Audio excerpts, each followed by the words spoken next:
You have 68 wins. You cannot 69 Mina. Hey everyone, it is the center of attention, Brittany Brooks, and you are watching Simply Reliable Studios.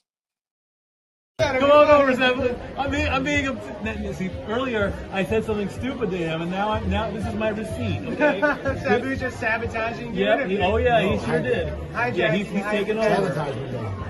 Hijacking is a better word. You're right. Good luck. What up, everybody? This is the People's Babushka, and you are watching Simply Reliable Studios. Shout out to Simply Reliable Studios making their Symphony debut, sponsoring this match and the entire Dragon Kai demonstration. What's up, everybody? It is the hottest flame, the realest Hogan, the bionic baddie, Kiera Hogan, period, and you are watching Simply Reliable Studios.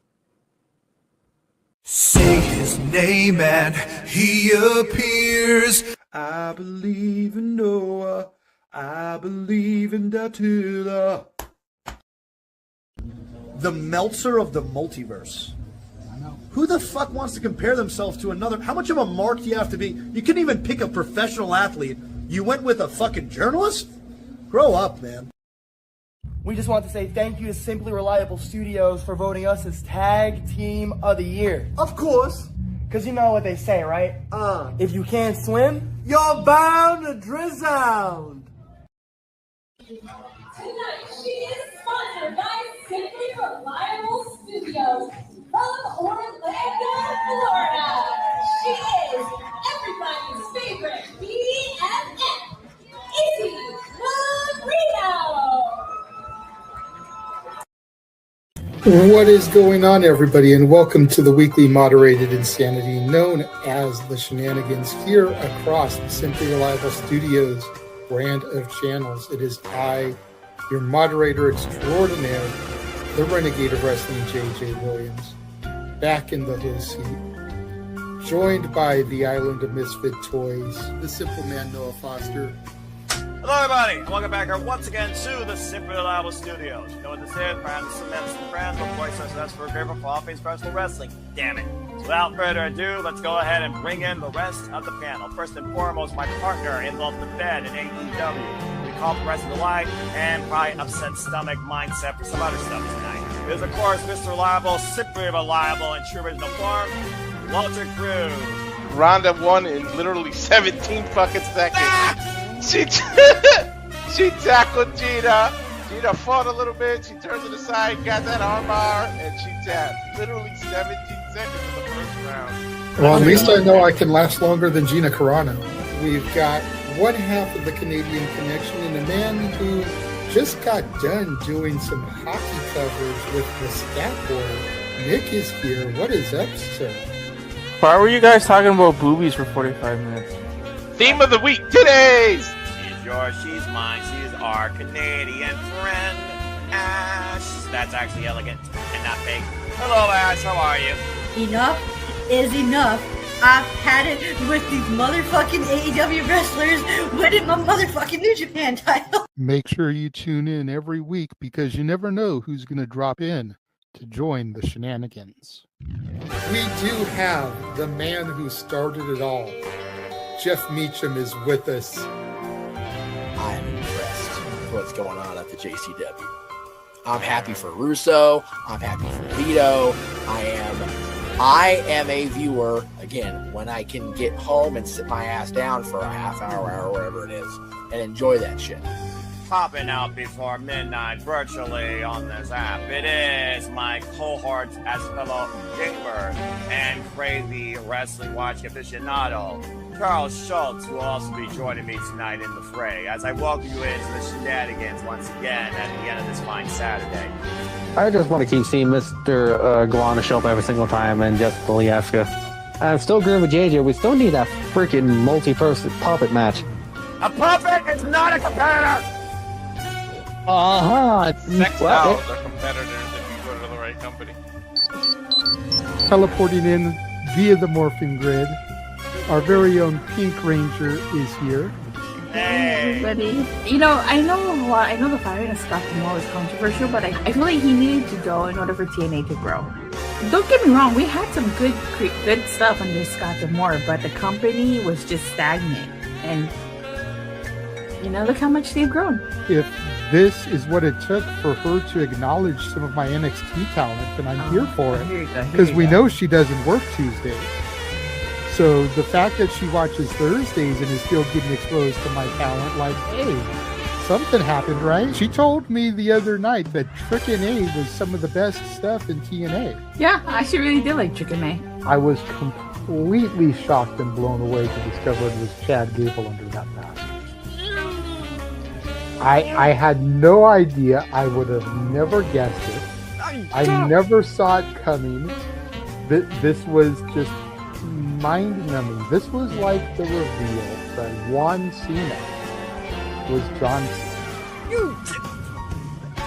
I never in a million years would have guessed that Chad Gable was going to be that match. Is Speed ever going to lose that title? Well, you know, everyone's be a dickhead, but how strong a dickhead are you is the real question. I have a pretty strong dick. I'll take your word for it. Good night, everybody. Hopefully no one else heard that. Cool.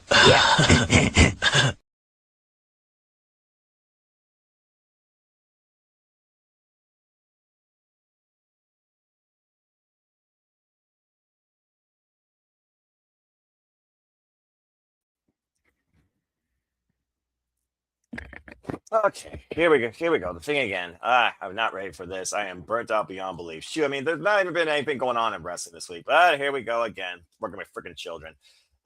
Good evening, everybody, and welcome back once again to the weekly moderate conversation of wrestling madness. That is the Saturday Shenanigans. I am once again your impromptu host for the evening. Tired as F.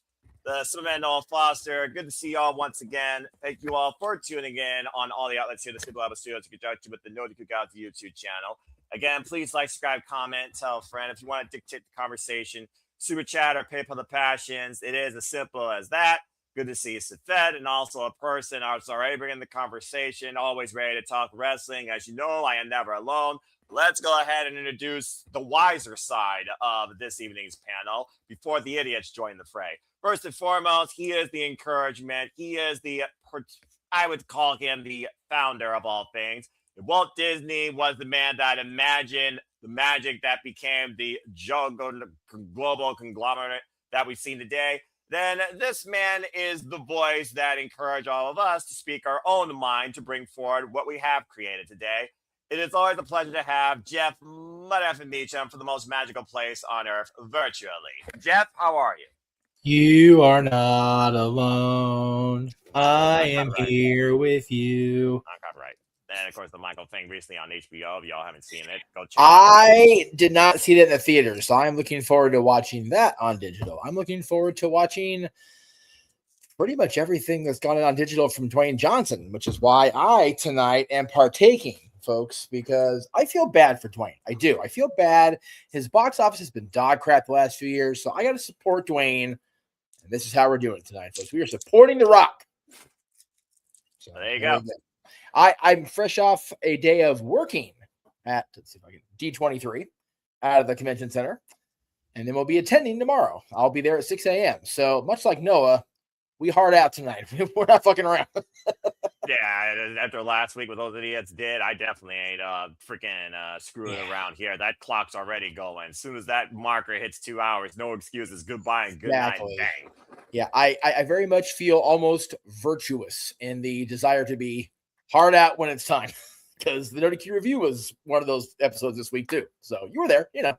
You know, for the first hour, then of course you had to deal with that could not not the name. Hey, you know what? Yeah. He did, not of his own choice, of course. He did a good thing by supporting Rebel and her ALS cause with the ice bucket. Shout out to Mrs. Riff for that.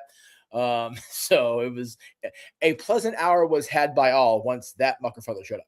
So it's all good. Accurate. And again, you all can show your love and support for Rebel in Please her do. fight against the terminal illness, ALS. Go follow it up on iamals.org. Yes. Support her today at shoppew.com. Buy the proceeds, of course, for the Rebel Heart Chair Rubber bracelets. We'll go towards ALS research and stay tuned for our watch along for that special edition of AEW Dynamite. Well, Jeff, I feel like I actually have the wiser side of the panel tonight, so I'm looking forward to actually engage with you and talk wrestling after I don't know how long. And also joining us for the first time since I can remember, if not the first time in Shenanigans, with a new device, it's the Birdman himself. And I'm not talking about the Harvey attorney at law guy that used to be on Adult Swim. I'm, of course, talking about Hey, guys. Dave Shepler. Dave, how are you? I'm doing good. Either that or I'm Don Corleone, as Virtue says on No DQ. But yes, I have a new device that's hopefully sounds good to you guys because I didn't get a test with you. So I wanted to play with, as my girlfriend called it, my new toy tonight. Well, much like our friend, my favorite band, Dave is just a prisoner here of his own device. So we'll see how it goes. It's also late for you, Grandpa. We gotta be sure we get this show going here. Hey, I'm usually out late on Saturday nights doing some karaoke anyway, so I'm okay. Okay. So in my pre-podcast, pre-Shenanigans, pretty much anything No DQ. Actually, no, I was doing it when I was with No DQ. Friday or Saturday were Shenanigans, Jesus Christ, karaoke night. So man, I love that, and I miss it. I haven't done it in a while, and you know what? I am at least one. See, Dave wasn't in the room. I am at 1.5 glass deep. So you fuck off with your green. I got to see that from backstage, Jeff. Okay, good. I definitely want to see. I feel bad for Dwayne. You know what I mean? We in the company have put so many vehicles behind him, and not only that, DC and just all his stuff, and it's just doing dog poo at the box office, man. Yeah. So we got to support Dwayne when we can. Moana came out by wrecking my liver. As they said, the live came out a little too quick after the last movie. I think it was the timing. Yeah, I definitely think it was too much Moana in one fell swoop. But Black Adam didn't do well. The hell was the Christmas movie? Red One did okay, but I think it did better streaming on Netflix than it did in the brief time it was in the box office. So there's just a lot of things going against. Well, actually, it's going great for us because it's like, no, Dwayne, go back to the wrestling. Be the final boss. Be that guy. And we want that because some of us are still determined to see him at least at one more WrestleMania. And if the Saudis love anything, it's their nostalgia. If they smell what The Rock is cooking. So. All I know is I'm not betting that it'll be here. I'm not going to be there because I've stopped doing that after last WrestleMania when it could. I thought it really was going to happen. I'm not betting on it anymore. I think the collective No DQ Galaxy and the Simple Reliable family is done betting, especially against the Cardonas, at least for a while. Oh, that's for sure. You would hope. That was pretty awesome the other night. I got to say that, though. I'm happy for Chelsea. I know Noah's happy for Chelsea. I know Noah's happy that Nick Aldis decided to give Chelsea Green that 30 days. So we're bouncing. This is the most formatless Shenanigans I've been a part of in a while, y'all. And I'm drinking, so fuck it. You know what? You're drinking. I'm tired. I'm rolling with it. Dave is actually here. He's part of the conversation. He's chilling along with it. I'm sure it's the chat. And at the end of the day, what used to be literally just talk wrestling was probably an inspiration for what became up on Night that has evolved into the Shenanigans, whether it's Saturday night or Sunday afternoon. But hey, we've already talked a bit, so without further ado, Jeff, Dave, and Super Reliable Studios community and No DQ Galaxy enthusiasts that have joined along the fray too. Let's get right into it, because guess what? There is no agenda. As far as I'm concerned, this is an open discussion, so anything's on the table. Whether you're drunk or sober, I mean, just look at the week this week. I mean, we're pushing towards All In. TNA's pushing towards the Knockouts Television Championship. I almost said World, but they don't use World in that title for TV reasons. And then, of course, we got Bloodline 7.0. Chelsea Green is still freaking the WWE Undisputed Women's Champion. And Punk and Kevin Owens, they're beefing. So there's that mic drop. And, of course, the only wrestling I followed up with this week, because I have had the ultimate week from work preparing for the academic year and now working between two locations preparing for that. The only wrestling I followed is New Japan with the G1 Climax. And, of course, the finals are this coming up Sunday morning. But yeah, honestly, this week, when you think about right now, the drive for wrestling, it does feel a little bit like a stagnant season, unless you're looking toward All In, which will be AEW's biggest show of the year, and seeing if the Will Ospreay, which you know the extent of what his liver is capable of, will be taking on Kenny Omega to finally see if he can pull that trigger and seize the AEW World Championship. But MJF is also back in the fray, and he's calling himself the one true champion right now, which tells me there's a lot to look towards the fall season with The that. OTC of AEW. That's right. You know what? Might as well. I mean, freaking day one, much like freaking Darby Allin, Kenny Omega, freaking Heyman Adam Page, and John Moxley for that matter, who's putting everything on the line. Hangman Adam Page is a bitch, and he just went this for himself and cost everybody everything. So still fuck that guy. I don't care how much Swerve respects him or the fact that he's a trios champion. Oh, no, he's not, because Ricochet and his boys beat him. I forgot about that. No, they didn't. No? Okay, I don't know. I keep up a little bit with Collision, but like I said, the only wrestling I watch live anymore is Dynamite, so you know. Yeah, I think this Wednesday will be the first Wednesday I don't actively have anything going on, so I just may watch it myself. We'll see. Well, there you go. It's that post SummerSlam, not quite all in August, like cruising, like we're just kind of coasting. You know, we've got. Yeah. This coming weekend, so next weekend, if we're still on Saturday, Sunday here, we've got a lockdown, and Ring of Honor, Death Before Dishonor. Death Before Dishonor. Thank you. Those are both next weekend. All In is just over that horizon, and then you've got the weekend after that. We've got Sunday night's main event. And then the weekend after that, we've got Triple Mania. So we're not wanting for weekend warrior in here. You know, we've got the wrestling to watch on the weekends when we're not IT directing, Disney doing, device manipulating, bird watching. Bird man. Dude, we are going to get Coco to re-record that song just for you. I'm going to make that my life's mission before he dies or retires. It's going to be a thing now. You got me focused. You gotta keep mentioning the bird, because that's one thing that happened the other night, and Noah was just laughing like crazy when my bird decided to go off the rail. Chicken dance didn't help matters either. No, Aaron and Virgil doing the chicken dance just made me pop, and I'm like, I am trying to not like be crazy right now. I gotta go to work in a minute. And that made Rift blast me several times. Yes, they did. I imagine they did, but yeah, there's that usual, okay, there's not really like maybe something to sink your teeth into, like a big steak dinner, but there's definitely some good appetizers as we head into the end of the summer. So it's still one of the best times ever to be a wrestling fan. And if you're not a wrestling or not just a wrestling fan, like I said, we've got D23 going on out here in Southern California, the biggest Disney convention of the year. I made a list that we had like 24 different announcements about different divisions, film, television, parks, everything yesterday. Today was just a lot of crazy. Tomorrow's gonna be crazier. So I am not wanting for a whole lot except a moment's respite, and that'll come. It'll just be on Wednesday. I was resting fine on my new comp there before I realized my alarm went off, and I saw that. And I was like, ugh. But yeah, it is what it is. But yes. And for those of you paying attention, the exact spelling of that Noah just said is AUGH.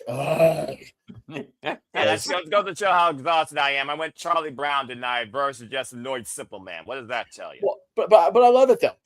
The shirt you're wearing, your collar shirt, that is the exact pattern and I think color, if it's blue, the blue stripes my costume at D23 today. We had a casual guest control for my guest control. Well, it's just basically guest directional without a tie.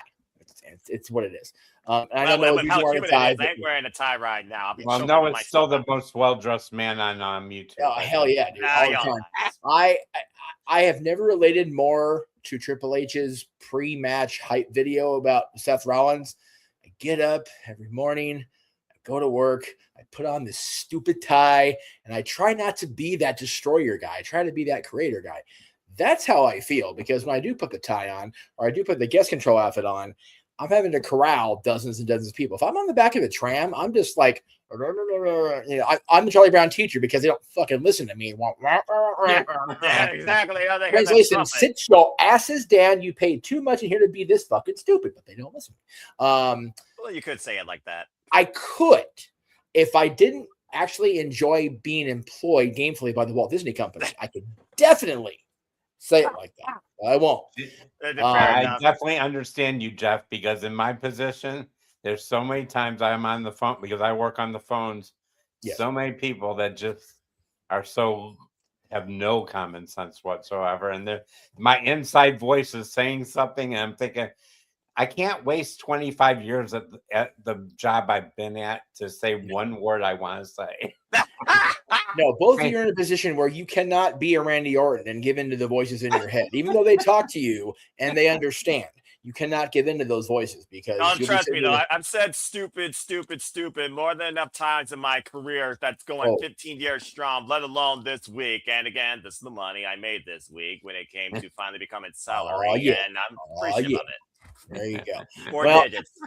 Yeah, yeah, I'm with Darren. It doesn't work for me, brother. But again, wearing a tie means I'm in the parks, which means I'm getting the parks energy. And I'm getting all that, that woosah that we talk about JJ surrounding me. So it is what it is right now. Wrestling is maybe not as amazing as it was when we all came together at the first of the year, but it's definitely not as bad as it was. No, it's a content engagement pool of choosing what you want to engage in. And you already know I'm all in. Also, I thrive on honor, and I'm looking forward to seeing Ribeye Depth for Dishonor from the Arena of Extreme, of course, the Philadelphia 2300 Arena. And of course, summer also is tournament season for me with my two favorite tournaments, the Firestar Grand Prix in Stardom and the G1 Climax tomorrow, of course, the finals. Stay tuned, folks. If I don't do it live, of course, as annual tradition, I will be doing a retro watch along of the G1 Climax Finals matchup where I will call it and give my outlook on the winner and the overall tournament and those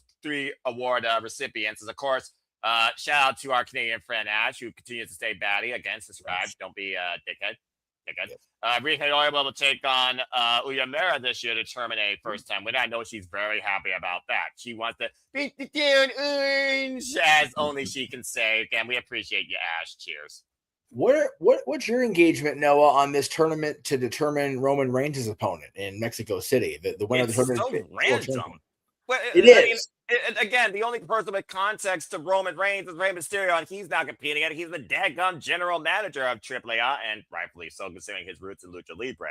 The only other person I could think of that could make a lick of sense to face the Tribal Chief that has that recognition with the global WWE universe is Penta. And Penta Samira was a workhorse in a Canelo title. I feel like as soon as Penta's name was thrown into this freaking ballot, I don't want to call this a one-person tournament, but it pretty much is that. Let's just call it what it is. There's not a single other name that would give one chance to make you think he pushes Roman Reigns to the limit, considering against Zero Fear, then Penta. How you bet against him?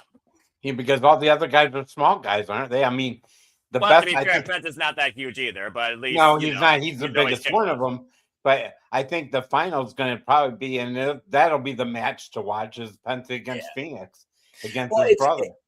Yeah, Penta's got that. He's not like the biggest guy. He's got like the Parka deceptive size. Like he's not the biggest guy, but he's definitely not a cruiserweight either. That's who he reminded me of when I saw him in AEW the first time. He reminded me of the original Parka. Original Parka, yeah. Yeah, he's got all the moves to prove it as well. I'm just saying. Yes, he's got the moves like Dagger. Anyway, there. Yeah. I love that and again, this is just me. I'm not watching every single minute of every single show. I'm not quite taking the Foster approach where I just watch the YouTube clips. I am trying to actively stay engaged for the shows. But man, when you come off a shift and you got to watch 3 hours or 2 hours, you're like, it's rough. But I will say this is keeping me intrigued. The point I was going for was I like that they're building toward non-PLEs. SmackDown this coming week is big. We've got Punk and Owens match. Sunday night's main event is big. We've got Cody versus Randy in the big rematch. This Raw episode in Mexico City is big. They're pulling a freaking AEW where they're finally not trying to just focus the thing on PLEs. They're actually trying to make the TV content more must see. What a crazy concept. It's yeah, I'm not going to say they're going back to Attitude Era because God, hell no. If you missed a Monday Night Raw or Nitro, you were for a while. But I do like the fact that at least WWE is making sure that hey, you still got to watch Raw and SmackDown and NXT and try to catch AAA because they are building toward their PLE, their biggest PLE. Their WrestleMania is in a few weeks, Triple Mania, and it's 2 nights this time, and it's so big they had to move night 1 out of the Luxor and into the MGM Grand, which is a for Vegas, for people that don't reside in Vegas, not familiar with wrestling history, the Luxor has a pretty decent sized arena, but the MGM's is bigger, and the MGM is waist deep in wrestling history. So the fact that the folks at AAA get to use that venue, it's very much akin to the Cow Palace. Nobody uses the Cow Palace anymore, but they did, and it was a major deal if you got to work in the Cow Palace. So it's a really cool time to be a wrestling fan, but it's also a cool time when you have friends that are in the wrestling business and they're getting to do stuff like this. You know what I mean? It's neat. Yeah, and again, like I said, it's just one of those things right now where I've kind of, like I said, slowed down on my consumption of wrestling, which is why I kind of gone to YouTube highlights with virtually almost everything. Because again, I'm more founded on the Japanese side of things or Ring of Honor. But overall, there's still just so much going on. And that AAA Tournament Outlook, it does bring more of a focus. It is a showcase. I am looking forward to seeing it come down to Rey Fenix versus Penta Ciamero, or even Dragon Lee versus Penta Ciamero. I think Dragon Lee's been highly underrated as well. So I am looking forward to seeing what this leads to. But ultimately, if you bet against Roman Reigns right now, you're a bloody fool. Yeah. And again, we're doing we're playing the long game here with, as you said, Bloodline 7.0. Monday night, now, but it sounds right. It probably, Monday night, Solo is going to be forced to be resubjugated to the tribal chief. So we've got that. We've got Jacob Fatu, who I know Noah's not big on the consuming the content outside of us and the actual televised stuff. Jacob Fatu's interview with Stephanie McMahon and Elise on, what's your story with Steph McMahon? Jacob Fatu made me a fan of Jacob Fatu. It was so funny. I got enough of the I mean for at least a month or two out of my life. He said that a few dozen times. But you know what? Right. But you know what? Knowing the Fatus as long as I've known him, it's like, okay, like it was cool to see like that side of Jacob, seeing his father Samu in him, seeing, Uncle Umaga, seeing those guys come out from within him was really neat. So I'm looking for, I know people are so sick of the bloodline, and I don't blame you, and I don't disagree. However, I still look forward to seeing what's going to happen next. I am becoming an optimist in spite of my own pessimism. Like, I'm wanting to see what happens next. I'm wanting to see what happens with Solo. And thank you. So, and seeing now that Zilla is in NXT, it's like, how much longer until, Lance gets another opportunity to come back into the fold? How long until, we got to start, telling the couples like, hey, we're running out of bloodline. We need you y'all to, how much longer before we have tense moments that show up in an episode of Celebrity Family Feud with Steve Harvey at this point and produce a Civil War? Because this is crazy. They're not the NWO yet. It's okay. I just hope Solo. I hope Solo keeps the side he's shown lately, because that's got to be a part of this. At least that'll change it up, because he was the quiet man the last time he was in Bloodline. He didn't say a word. Now you've seen the personality in this guy, and this guy's going to shine. If they let him shine, he'll shine. And I love, Noah called him the team of Bloodline. They weren't even, Anawahis, the Tongans. No. But I love that they've almost rehabbed those boys by bringing Haku in. That was a good that caught me off guard. I'm not going to lie, though. That caught me off guard. But I do think it makes a lot of sense. Well, the weird thing is, good. I'm sorry, Jeff. Go ahead. No, you're fine. The weird thing is, they kept saying that you were going to see Rikishi for the last couple of years, and we end up seeing Haku. I'm glad Haku's there because you're right. He has given them a little bit more. Don't call them the MFCs anymore. I wish they'd just call them the Tongans now because this is the true. And Haku being there, and I hope he stays around for a while because that is going to make them strong. Right. So, yeah, a couple things. Rikishi not coming around is a couple things. Rikishi is a very independent soul. He has his podcast, and he is not going to be quiet on his podcast. So, bringing Junior in with the live mic is a decision. There's that. Yeah, let's put it politely.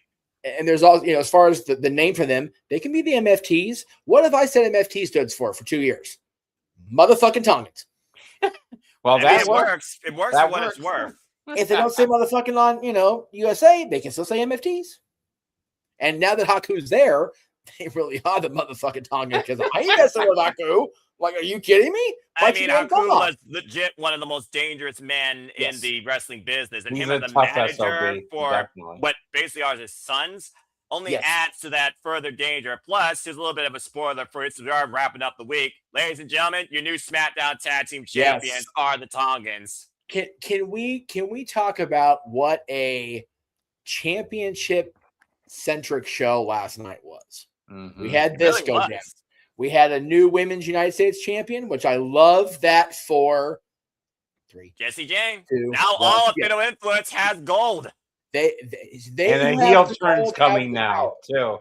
You know That's what I mean? building a heel turn too. Yeah, most likely. Turn. Yeah, most likely. Timothy Stratton and Chelsea Green will be the first program for that title, and I'm all in for that. I'm curious to see what Chelsea Green can do in the next 30 days, but I am very proud to still call her my champion, and I'm even prouder of Nick Aldis, the man, allowing Chelsea Green this opportunity because she's had so much taken away from her life. She absolutely deserves this chance to lead this division. She does. That was the best promo she's had since she's been in WWE. It was the most serious promo she had. Let's call it what it was. There wasn't no comedy stint here. This wasn't about putting her personality out there. This was literally her livelihood and her love for the business. When you pour your heart out to something that doesn't love you back as much, that's a hard thing to do, especially for our first time. But knowing that Chelsea Green worked everything up to this moment and it almost was taken away from her like that due to a medical reason, BS. And the fans love her. They love her even more after last night. Damn right, they should. They love her and what they did with Matt, standing up to Gunter. Man, I love Matt. I always have.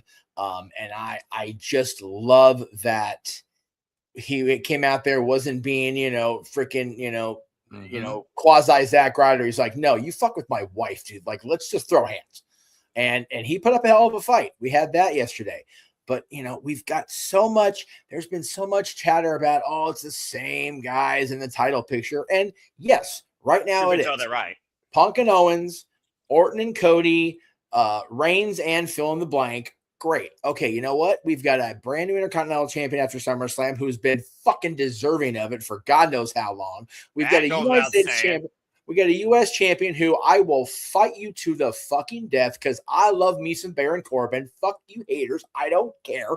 I love Corbin, and I love that he's back. And with all the love and respect I can ever muster for Kofi Kingston and Austin Creed, who, by the way, my dad popped me this week. He was reading a report about Kofi and somebody going on the Jericho cruise, and he said, "Who the fuck?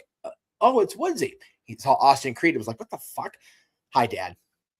It's a real name. I love you, Father. I do.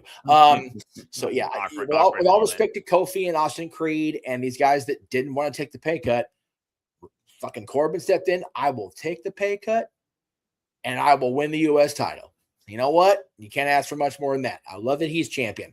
And they're still protecting that move too. It probably was a sign-in bonus to be fair. End of days is the shit. It's been the shit since he debuted it. And I am so glad he's on the bike again. You know how glad I am he's on the bike again? Because my son is retuned into Baron Corbin. So Baron Corbin's apology has been accepted. And by God, he's back. And you know what? How are they buried? Are they off TV? How are they buried? Did they lose their jobs? No. Carmelo had a U.S. championship match last night. Trick and Little Yachty, is that his name? Yeah, that can random. Sorry, I'm the whitest guy in the room. Like, whatever. I'm half white. I get it. They were involved in the aftermath of that. Is anybody really buried here right now? I wouldn't say so. I'm starting to get like Jericho, where I'm hating the word bury, I'm hating the word botch, even though we use it masterfully on this show.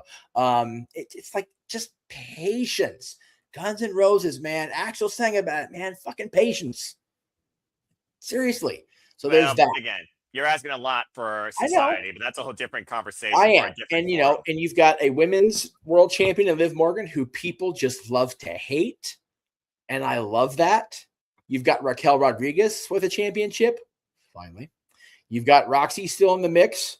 You've got Rhea Ripley just waiting for that return. You've got Chelsea Green as champion. And now you've got JC Jane and her girls, freaking the new belt collectors of SmackDown. Pretty much. Dadgum. The only title I'm still like is the World Tag Team titles. And that's only because it's the Division. And it's not really the Division because the Division's got some freaking major glaucoma right now. It is what it is. It's the Vapor. It's been the Vapor since Seth freaking Rollins burned it down with Braun Breaker in one of his better matches, some people said, inside that steel cage, considering the way Braun carried himself while he was bloody breathing, by the way, literally going down with his damn last intense breath. Braun Breaker being booked as a legit badass is no longer a fucking gimmick. No. It's just not. And even before that, he's still a Steiner, y'all. Like, I think people forget about that, Jeff, though, to be fair. It's like messing with Haku. Like, why? Do you not hear the stories? The internet is there, folks. If the Google is at your fingertips, do not fuck with a Steiner.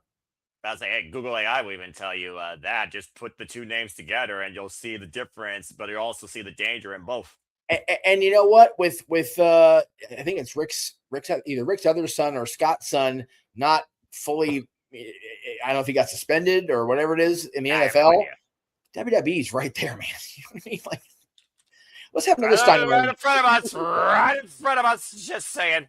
Yeah. So it's again, we talk about it all the time, Noah. You and I and JJ and everybody else. If you can't find one thing that you like in wrestling right now, not just WWE, it's likely that you're the problem at this point. There's something good out there for somebody everywhere. See how much we have the Karen Stevens. Manuel made a point. So that's fair because her voice literally does sound like a teenager. Okay, so an obnoxious teenager. So I will counter with two things. First of all, Liv can wrestle, unlike Vicky Guerrero. Liv has a 150% better singing voice than Jillian Hall. That was the funny of it. Okay. And as far as I was gonna say, I had another thought. Come back to me.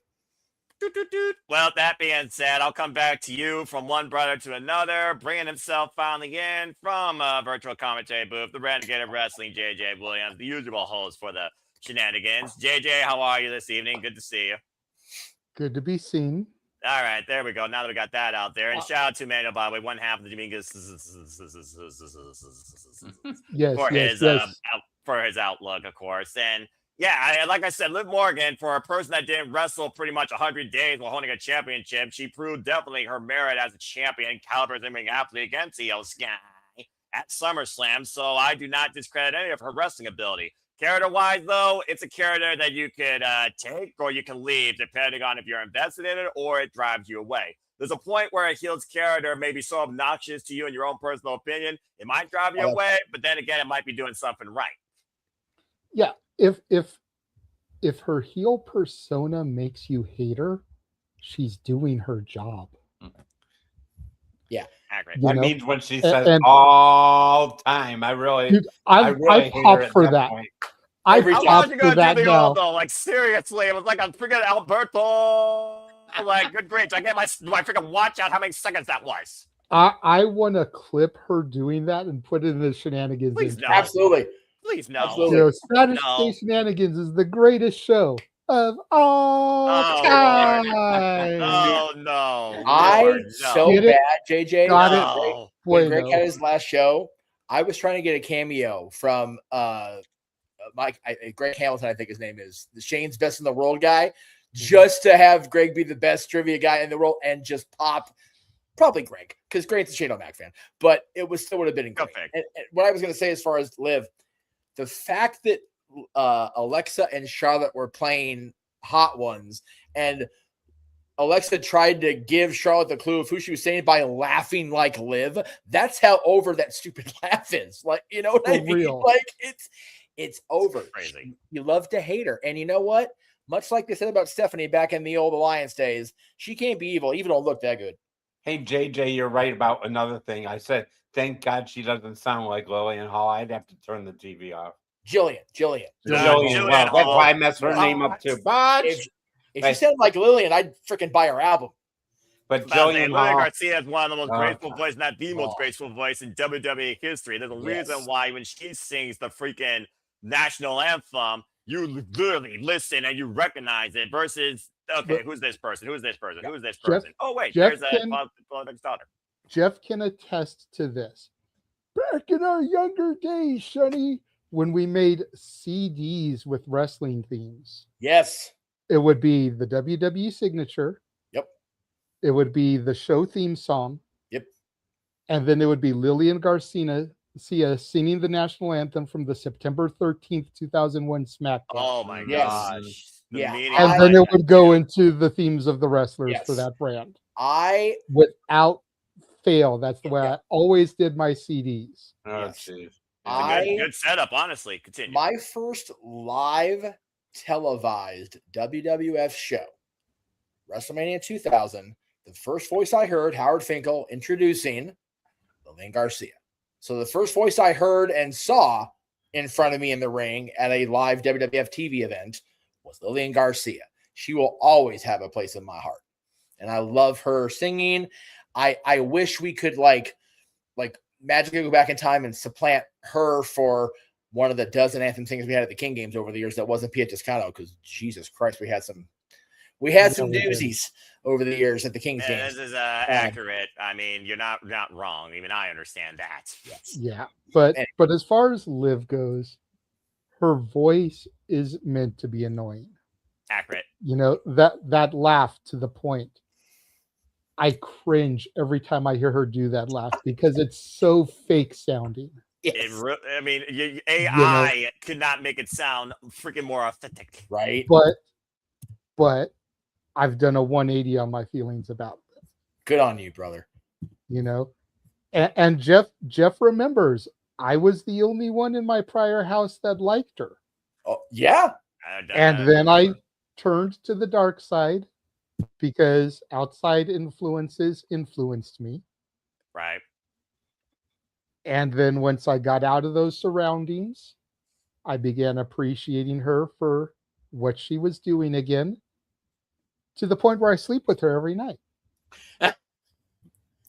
There you go. I always make people laugh when I say that. I have a Liv Morgan blanket about to say that I literally lay on top of. So I'm on top of Liv every night. So, you know. As I'm going to get water, I just want to point out there was also the fact that there was some serious Ronda Rousey love going against you that you almost had to convert by freaking osmosis, brother. True. And this is also accurate. But I defended her Money in the Bank cash in. Like, I was the only person in that house that understood the purpose of Money in the Bank. Yeah. And like, that's what the briefcase is designed for, is to take the opportunity when it presents itself. And so far, the women have 100% of the time. We'll see if the women can do it again and keep that statistic up when Money in the Bank comes the fall season, where we put out the names, the likes of Roxanne Perez to possibly season, although it sounds like they might be trying. Yeah, number one draft pick to win it. You're going to have 2 picks as always, because we know Money in the Bank is always a field of 6, if not 7. Always at least 6. Stay tuned, folks. Number one draft pick. You can write my pick down right now. Roxanne Perez, number 1 draft pick. I already did that. I echo you, JJ, there. I echo you, man. Because if Raquel didn't win the title, I would have said Raquel.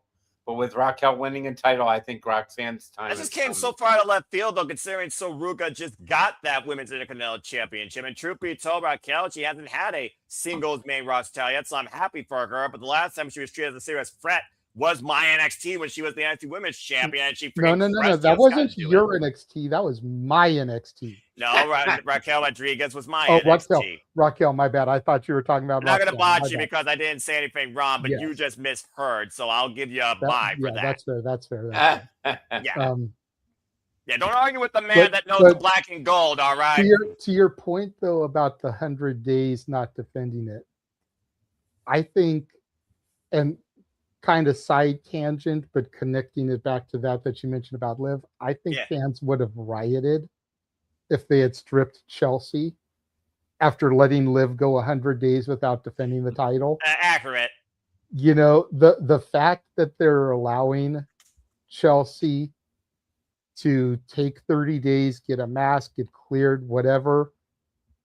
Good on Nick for doing that, man. I heard that promo, and I'm not going to lie, I got emotional hearing Chelsea. Same. You know, you got to have a moment. You, your wife, your kid, you were a champion, Nick. Your wife was a champion. If anybody should understand, it should be you. You know, Nick Aldis, the general manager, thinks he's doing the right thing, but Nick Aldis, the man, I'm giving you 30 days. I was like, yes! I'm literally freaking driving from Barstow back down the hill with tears coming up in my eyes hearing that. So, and Superman doesn't. Well, she's definitely way more than a comedy actor. She's a good wrestler.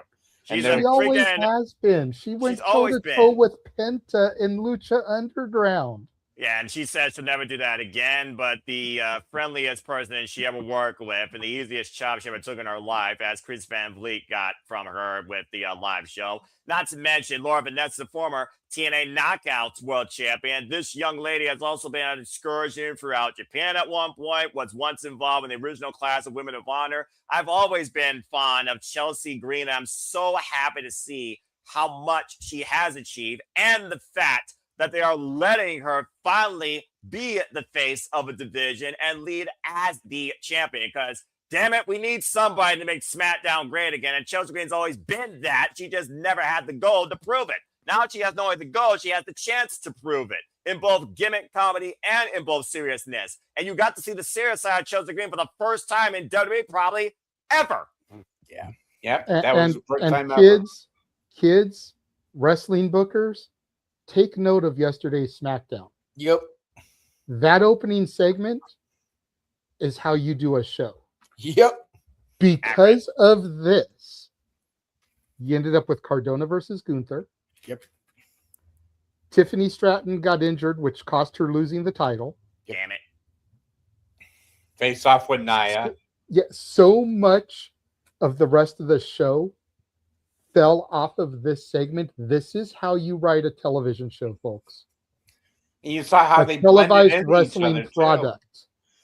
They blended into each other wonderfully last night. That's once in a while they know how to do that. I mean, this used to be the formula for the Attitude Era. If we're going back in time, the fact of the matter that you get this so rarely anymore in a continuity state on TV, at least once a week, if not just for that week, is rare across all the wrestling companies. AEW has sometimes did that, for example, with Kenny Omega's decision with the Devil MJF. That's one of the more recent ones that I can remember. And SmackDown did for the first time I can remember at a WWE show was when it's surrounded with Chelsea Green and the outlook of her. Can she still be champion? Okay, maybe you can still be champion. What's to come from it? Who buys into you that you can be champion? It made actual sense. And like I said, once in a blue moon, TV and wrestling can actually follow logic on a 2-hour broadcast, believe it or not.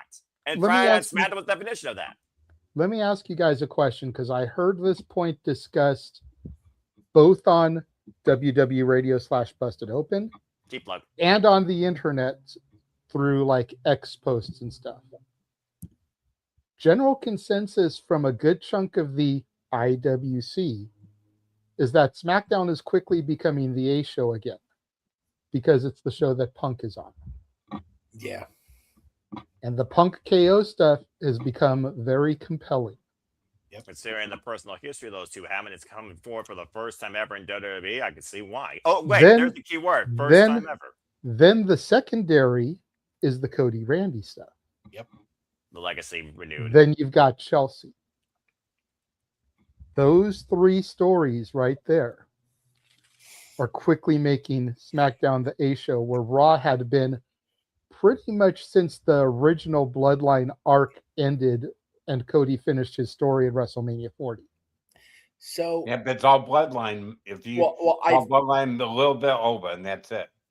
I was going to say, Raw is very, and again, we were talking this before you came in, Jay. SmackDown seems balanced.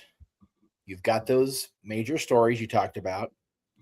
The tag division is compelling, especially with fucking Haku on TV again. That's the big plus right there for that brand. I will say the tag division actually feels like it has something to it once again. Yes. Speaking of having something to it once again, we're going to finally have something else, the opposite side of the gender scale, join us. Our own Slagent, hey, professional as always, and there's Jay. She's yours, she's mine, she's our Canadian friend. Ash. All right, turn it off. Dadgummit. Yes, everybody, our Canadian friend Ash, the better Canadian. Hello, Ash. How are you? Better Canadian with Nick out here to defend I'm himself. good. All right, good to see you. Well, we're talking about Chelsea Green. So, Slade and A, you'll talk more about that here in a moment. We're also talking about how SmackDown might actually be the better of the 2 shows, considering that across all titles, it feels like, and honestly, some stories. Yeah, again, we've already put that out there. Yesterday. Yeah. I actually watched SmackDown for the 2nd week in a row, guys. Exhibit A on JJ's point, and now we return it to Jeff before I turn it over to Ash. Jeff, as you were saying about SmackDown, continue. Well, just the fact that, I was telling you guys earlier, getting through Raw was rough this week. Like, I dozed off, and yes, I don't know how y'all do it. I'm working batshit crazy hours at Disney. We had this coming up this weekend, so we were all hands on deck the whole week. But Raw was difficult. SmackDown was not. I enjoyed every bit of SmackDown, and it seemed balanced. The tag division is strong. The women's division is being showcased. The top stories are the top stories. Over on Raw, if you are not Roman Reigns, if you are not Oba Femi, what are you doing? And you're not Liv, Raquel, and Roxy. What are you doing? The tag division on Raw is what it is, and that is in large part, with all respect to people I know that love Austin Theory and enjoy Braun Breaker and enjoy the viral disease that is Logan Paul, as Noah would call him. The Vision has glaucoma, and it is just it needed Maxine Dupree, but what now? Like, it still feels like nothing is new again with them yet. Whereas on SmackDown, it feels like you've got a good ebb and flow. JJ brought it up, and Noah, co-signed on it. So yesterday's SmackDown felt like we were in an Attitude Era formatting. You had something start the show, and it threaded. People retroactively bitch about, it's always Stone Cold starting the show, or it's always Hunter with his 20-minute promo. Like the motherfucker threaded through the show and kept you tuned in for that whole 2 hours. It's 2.5 now on Raw. But I was completely roped in the minute I got off work and got my butt back here, and I watched SmackDown till the very end and did not feel compelled to get up and go take a liaki or go grab a snack ski or whatever. I stayed for those 2 hours, and I watched that show, and I enjoyed it, and it was so great to know that I could do that. I took a liaki before I joined. There you go. Well, I had to take a Corey. I can say Corey Perry again. He's one of us again. I'm a bitch. Stupid Kings. Go ahead. I know it. It is a botch. Oh, that's a whole other botch. I can't even go off on that. I'll be here all damn night. That's why I did it. I'm learning about you two when it comes to the hockey paraphernalia. Snapway probably would approve. Go check out Snapway Sports Bar. But yeah, like I said, Kaya McKenna would approve. That too, and you can go check out that interview in the archives when we, of course, had round 2 with the Conjure Karma, who, of course, thank you so much for your time. And also stay tuned for further discussions and interviews here at Subliminal Studios, as well as further updates towards the end of the Shenanigans, courtesy of J.J. Williams. Yeah, lots of updates. Lots of updates. I'm sure. And I'll catch it on replay or in the chat. That being said, again, though, like Jeff said, SmackDown does feel like the more comfortable show with a better continuous outlook. Why Raw right now is kind of like scattered over the place, where you're just trying to find, okay, which piece goes here, which piece goes here, which piece goes here, and they're all virtually the same color. That being said, Slayton A, I now bring the floor to you because you haven't spoken at all. Talk to me about your outlook with Chelsea Green pouring her heart out when it comes to how important this milestone in her career is and how valuable it is for her to have a chance to lead as champion versus being taken away due to business and medical sense. Your outlook. I love the opening promo in SmackDown. This proves that Chelsea can be motherfucking serious. There's Accurate. more to her than just being goofy and quirky Accurate. and loud and other synonyms I can't think of right now that can also be used to describe me. Oh, there you go. I mean, you have talked about how much you've seen a lot of Chelsea Green in your self. And again, Chelsea Green has worked like pretty much nearly 2 decades worth when you look at her entire life outlook and the karma she's had, both good and bad, to just have this chance and build this connection and get this show of respect, let alone this Can we give props to this woman for the way she stood up to Gunther? Like, god damn, this woman got some balls. I mean, she hung with Penta. That should have been enough That right too, there. yeah. I'm pretty sure Goofer would have chopped her and she still would have gotten up. Oh, and she would have taken it like a champ too. Accurate. But look, Let's be real here. like I said, the only show I watched live is AEW Dynamite, but I literally did watch the full-on SmackDown replay with my sources. And outside United States Championship, which again, Baron Corbin, look, good for him, but I could take and leave that, all right? Like I said, I'm still waiting for Melgain to pick up or Ilya Dragunov to come back and rage fire, but that's a whole different outlook. The women's division for both the world and the mid-card title and the tag titles for that matter, they're pretty much holding all three on SmackDown thanks to Fatal Influence. You got your wish. You called it. I'll give it to you. You called it. You got your freaking wish. You got your freaking wish. Congratulations. Encore bitches. I'm about to say, talk about fatal influence. This girl's her own fatal influence when it comes to her bubbly positivity with the fact they're pushing those I three. love Fatal Influence. I love how fucking bitchy they are. There you go. They definitely are that. Fucking bitchy. That just sounds like a shirt. Waiting to I got a question for you guys. Go for it. The one thing we didn't mention, another thing, because he's been brought back for again, which I love him, is Shinsuke. What do you think about his partner? Well, let's see. Considering his long-term history in New Japan Pro Wrestling and former leader of Chaos when it's first defined, and the fact that they finally might be looking towards those roots for the first time, I could definitely see somebody bring in Mota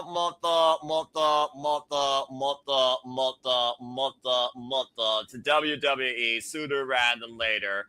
In former IWGP Junior Heavyweight Champion, face the Junior Heavyweights, passing the baton for Future Thunder Liger, saying that I will take this further than all the work that you did, and I thank you for it. And he's formerly is ungovernable. Yeah, I can see a Romo Takahashi actually being involved in WWE. I know there was talks about that, but again, would it come forward as far as the spontaneous energy goes? Would it resonate with the WWE universe as quick as like Danhausen did, for example?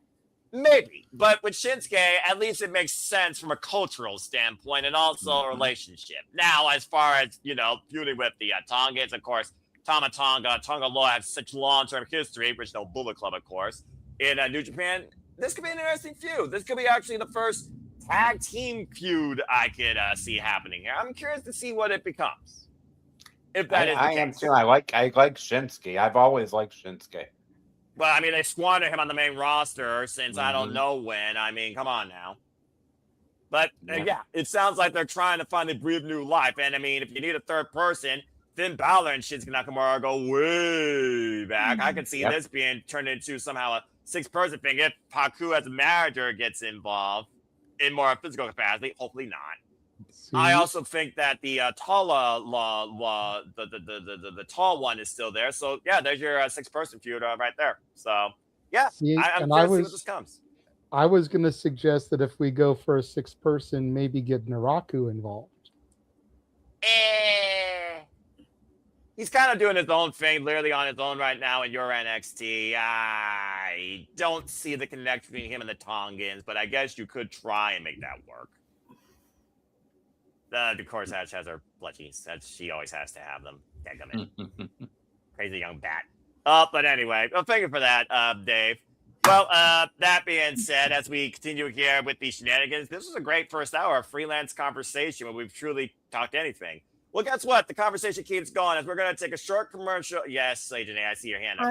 When I saw that on the internet, I was just like, the audible gasp I made in my room when it was just like, wait, I recognize that jacket. I recognize that hair. I recognize that nickname. Hiromu's coming. Just waiting for the countdown before the bomb explodes, basically. Oh my God, I love Hiromu. He's my favorite Japanese wrestler of all time. And fair enough. All time. Well, that being said, this may be everyone's favorite trailer of all time. When the Shenanigans return, we will continue forward with the conversation, and apparently Emmanuel decided to bring a super chat. More of the Shenanigans to come after this. And now for a taste of things to come.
Hello, everybody. This is Joseph Sawyer, formerly known as Joe Gacy, and you're watching Simply Reliable Studios.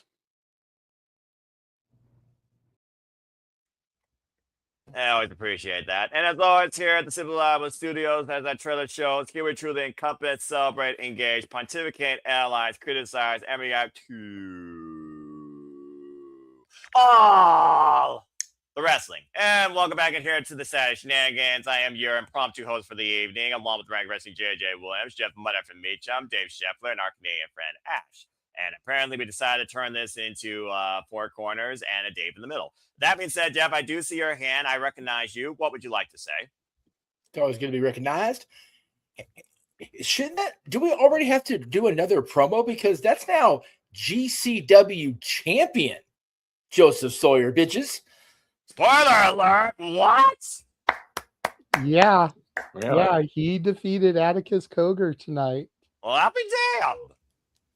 And we have new GCW tag team champions as well. Busta and the Brain were dethroned by Sam Stackhouse and KJ Orso. So it finally happened. Man, they had a hell of a run. I'll tell you that much. They did. And it's funny because if you watch them after and you look at the post that Brett Lauderdale put out, it looks like that may be their farewell.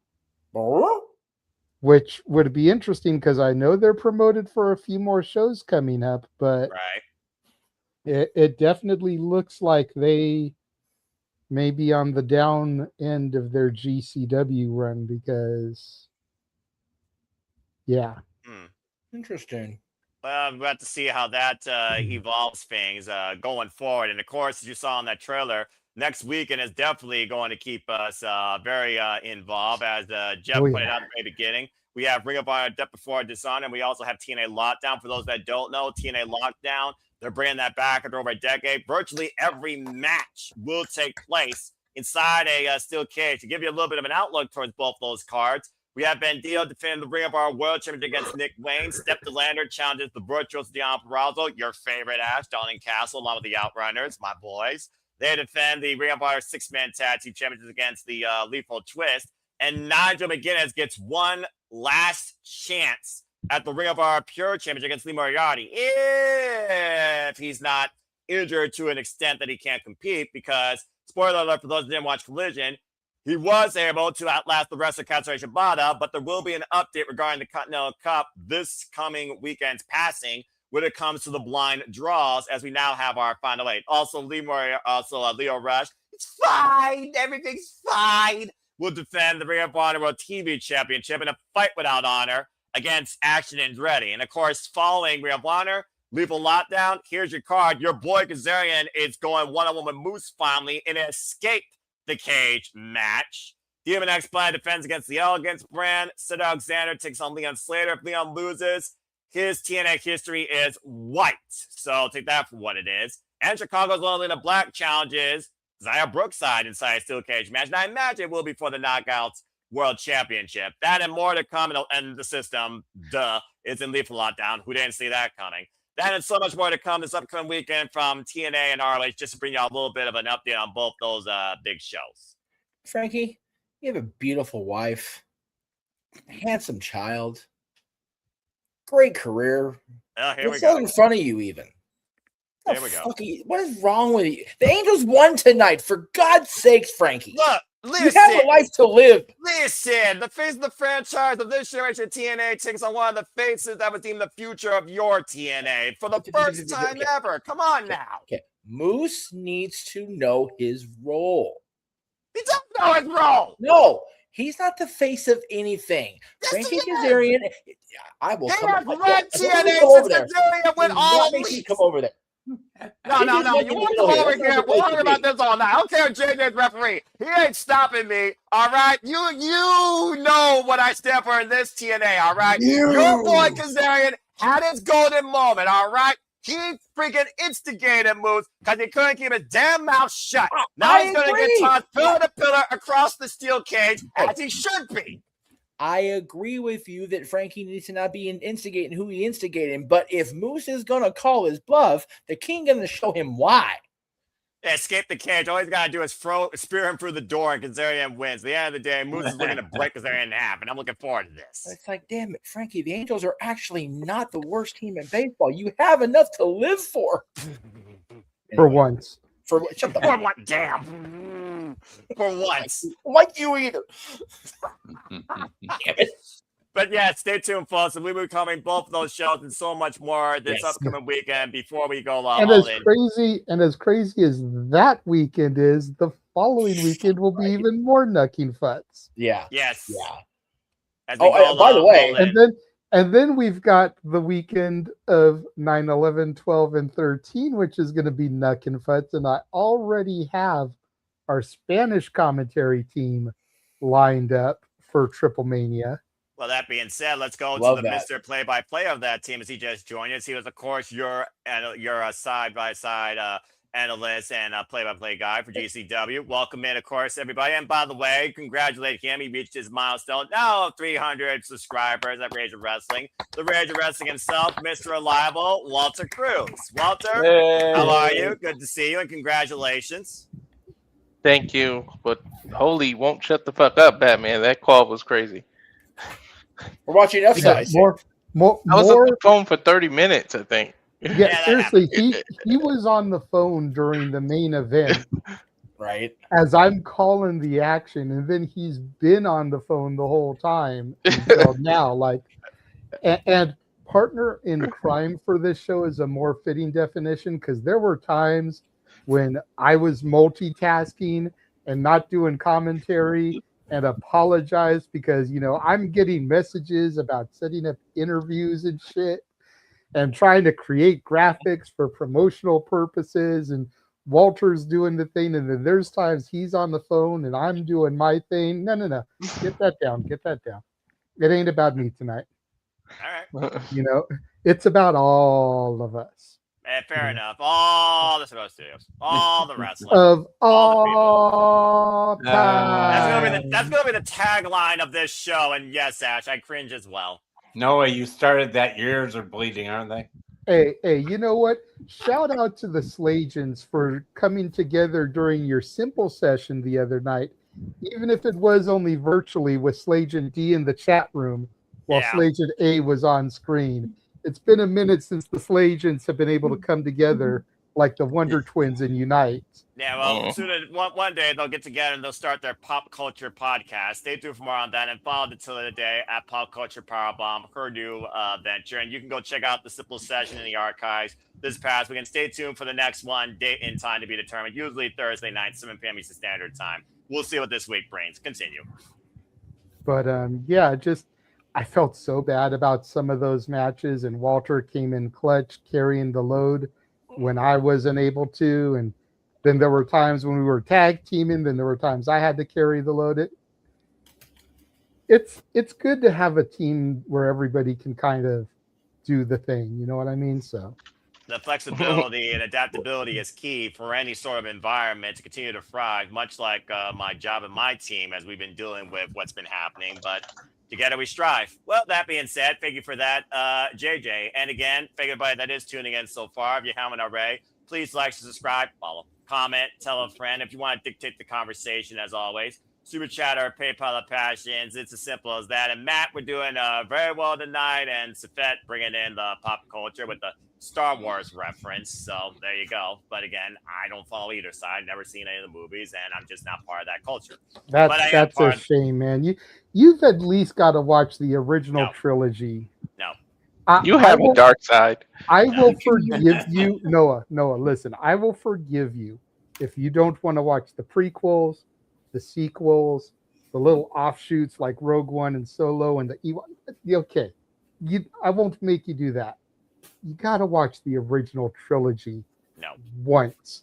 They're even releasing the original 1977 version to theaters next year for the anniversary, the 50th anniversary.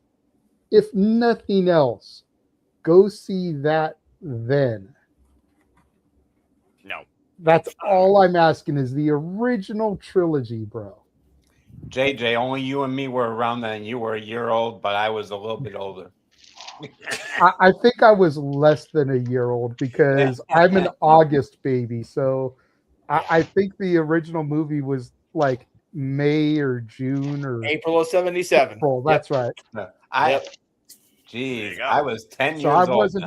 I wasn't even a year old yet. So I was an old 10 then. So. And once again, from your friends at Disney, you're welcome for those re-releases. My brother is May 4th, 1976. So imagine he's heard May 4th his whole life. That's wild. Well, what's also wild is the fact that, of course, again, I say age is just a number, but to JJ's point, it is his birthday month, and soon enough, he will be reaching his own milestone. Congratulations to you.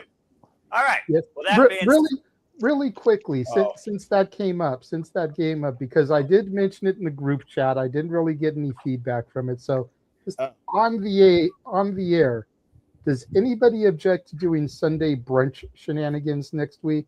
Because I do have plans the evening of my birthday, which would prevent me from being here for my birthday, which would prevent a birthday shenanigans show. Yes. Noon Pacific, 3 Eastern, like normal. Because I know you're going to ask what time. Well, right, because I work at 3:30 Pacific on the back of the tram, so I can be there. I just have to probably dip out a little earlier. That's fine. I don't mind doing that because again, that allows me to sleep, and then again, it's the middle of the afternoon, and that's also prior, I believe, to Leaf Lockdown, which I think is on Sunday. Again, versus Saturday, which again, Sunday shows at night still bug the living daylights out of me. But okay, that sounds I get fine. sleep in too if you want. You guys want me happy, that's good for me. If you guys want me. Lee, if you're watching and these are gone, don't blame me because these shits are nasty to me. I hate those. I just tried one and it's disgusting. Oh, you don't like a good cream pie, Walter? Well, I got 3 kids, so I think I do, but And on that note, I'm just gonna say the Little Debbie treats, your own assortment. I'm just gonna stick with zebra cakes and leave it at that. All right. Well, thank you for that random tangent. You talk Look, about we gotta kids, get- Walter. I have a second grandchild due in 9 days, but I talked to my son tonight, and my daughter-in-law swears she thinks she's going to be ready by the middle of the night to go to the hospital. Damn. Jesus. Damn, talk about calling your own time right there. Call your shot, Gauntlet.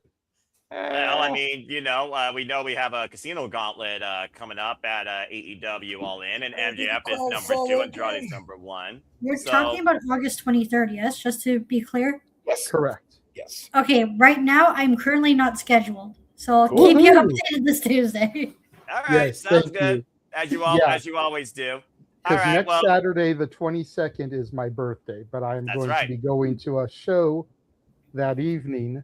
good on you. So, as we are sponsoring Jasmine Allure for the show, we get a front row seat for said show. Nice. So, get to sit front row and watch the person we're sponsoring wrestle. So, You're watching top tier talent, So- though, or something. JJ, you and must. that show is actually going to be in Anaheim. Oh, there you go. Yeah. So that Saturday night, I'm off at 8:30. Where in Anaheim are we at? I'll send you the location. Show starts at 8. Okay. So, Well, I mean, you can get there late, but you Yeah, can so still meet up there. Yeah. 8:30 means I clock out at 8:10, and if it's not too far. I also say this: you must unlearn what you learned from your last birthday at a wrestling show, and don't come home with freaking shredded beef for a chest. If I were to, it would be shredded beef by nothing but women. Because you the wait show till is Future of Women's Wrestling, which is an all women's promotion. Correct. So if I came home with a chest of shredded beef, all the women would have been doing it. And wherein lies the problem there, Jeffrey? Yeah. Okay, so you wait till I get there with my camera. So story time for Uncle Dave, not the one from NorCal. Yeah, fuck that guy. Story time for Uncle Dave, since he did ask what happened. Yes. Many, many moons ago, and we're talking like 15 years at least, 14, 15 years. Yeah. Jeff and I were going to a company called Battleground Pro Wrestling that ran out of Garden Grove, California. Yeah. We would take 2 buses to get there every month. And we were basically their social media ambassadors before social media ambassadors were a thing. Yes. We were promoting their matches. We were filming their matches. We were posting them on YouTube to gain recognition and traction. We were interviewing their talent. And so for my birthday one year, since we had become very, very friendly with the crew, I was baptized by the locker room, which means my shirt came off. I got posted up in the corner, and the locker room ran through chopping me. Oh, jeez. Each person took their turn on me, and I will never say an ill thing about any of these guys or girls, because Ruby Reyes was one of them, because every single one of them, knowing I was not a worker, if I said, give me a second, they gave me a second to get a couple of breaths, kind of get myself together before they took their turn on me. They did. Every single one of them was willing to give me that if I needed it, and I only needed it once or twice with the entire locker room. Yeah. There were even 2 guys. Back then they were called the Suburban Commandos. Now they wrestle as the Stoner Brothers, a play off the Steiner Brothers, Yes. who were known for straight up and down chops. And if you flinched, they then gave you 2 for flinching. Yep. I did not flinch when they gave me their chops. He did not. So you'll see I have an image somewhere. I'll try to find it while we're on the air and upload it. But you'll see my chest is red as hell, like right here. And then you'll see like 2 handprints up and down from when they got me. Holy Christ. I I have never felt worse for a human being for all the right reasons, and I have never not wanted to step in a wrestling ring ever again after seeing that. It was a sight, and that was the same year that my then 3 or 4 year old son, who I didn't start up to the business because I'm an idiot, saw me get taken out by a pair of Russian brothers and was inconsolable in Uncle Statboy's arms for a few minutes. So yeah, not a good summer for the Casa D team boys as far as their physical Russian brothers. That's happened to me, that chap thing, but it was only 6 people that did it to me. Oh but it was all no, back to back. no, it was a good dozen or more with Jay. That's definitely an upgrade from getting spanked though for as many years as you're alive. Well, again, next weekend, if it's spanking, just wait till I get there. Yeah. Well then. Yeah, nice big new camera on the phone. So well, nothing's going to compare to what either Dragunov's chest looked like against Gunther back in NXT UK when he challenged him for the JJ's NXT UK chest did. championship. JJ, find the picture, brother. I'm telling you, JJ's chest was right up there with Dragunov's, man. It was fugly. I'll take your word by for fire, it. man. All right, I'll take your word for it. Well, anyway, of course, there you go. Oh my God. Okay, yeah. So it's pretty much right there, folks. Again, avert your eyes if you don't want to see that. Is that me in the background? Yes. That is you in the background. Oh my God. God, I look so much better now. Fucking. Well, so does Jacob. That's a low bar compared to looking better then now to then. For both of us. Well, wow. So, yeah, heals there all you wounds, go. I suppose. But there you go. Yeah, I wouldn't wish that on anybody. Well, you know, this Me is the same pair that had a wrestlers bring a kendo stick into the house and each took one to the back just to see what it was like. It's like, all right, one and done. Cool. Yeah, cool.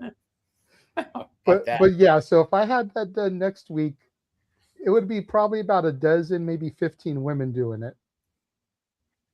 And again, you can go follow future women's wrestling, of course, on the social media to learn more about promotion and the incredible talent that will be taking part in that show, as well as the incredible talent that has been involved in that show during their wrestling journey.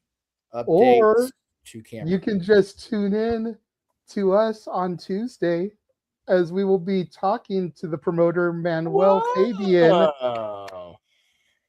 just ahead of the show. Well, there you go. Future Women's of Wrestling. Again, folks, subscribe today and follow us at SR Studios 24 and be part of the conversation. What time is that at, Jay? They do for 8 interviews. Eastern, 5 Pacific. I'll be home in time for that. What do you know? Yeah. Oh, wait, no, I won't. Y'all been doing the work, so good on you. Again, I'm glad to see you both getting back in that routine that you first talked to me about that you used to do. It's a beautiful thing to see. All right. Just wait till the end because I'm going to go before Jay with the announcements, but we both have some doozies to lay on you guys. Don't worry. Oh yeah. Like I teased during the watch along. Yes. That is one of 4 interviews that we have to announce. Yes. Nice. During the course of the show, if the talent can get back to me about a day, we may have a 5th to announce because I'm just waiting for date confirmation from 3 other people, one of whom I've been having active conversation with while Walter and I were on the air. Nice. So I may have a 5th to announce, and then it's just a matter of setting up the dates with 2 other people. All right, then. Look at Every you. day Again. we hustling. Yeah. I mean, you know, it's the only way you get ahead in this life sometimes. Only way, brother. Even I understand that. All right. Well, that being said, thank you for that, JJ and Dave. Thank you for that sub tangent. And always, Jeff, thank you for the additional history. Oh, yeah, by the way, that's Ash's new catch. He talked all about it on the Simple session. Here, pussy. We might have to get rid of her, sadly. Oh, how come?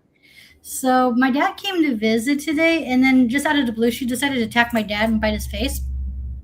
Oh. Which shows again, folks, there's nothing more scary than angry pussy in this world. Yep. Well, Damn it, Jeff. You fucking idiot. I'm so glad. Sam Stackhouse and KJ Orso just like that. I said, now when you guys grant us the interview, you'll have. Well, anyway, thank you for that, JJ, for taking the line. Superman approved. All right, before we get to Emmanuel's super chat, there might be a conversation in itself. Ash, you've been hoping to paint the town orange, as I was talking about earlier, so I'm going to put you on the spot real quick. Hold on, let me get the doll. Let me get the doll. Let me get the doll. All right, hurry. You're right. Oh, visual aids. Here we go. Okay. Visual aids. Show Look and at- tell with Ash. She is straight running, y'all. Show and Like- tell with Ash. And I again, can't run folks, like that anymore. It's slow motion for me. I never was able to run like that. I can't run, but I can walk halfway across the city if need be. I've walked through tundras just to get my taxes done or If have anyone's my chasing job me, I still. can run. Anyway, that being said, again, stay tuned, folks. The men's brand judgment Bad for Wrestling. We'll be covering the G1 Climax Finals match some point later this Sunday. I probably will be like 3, if not like 6 p.m. Standard Time.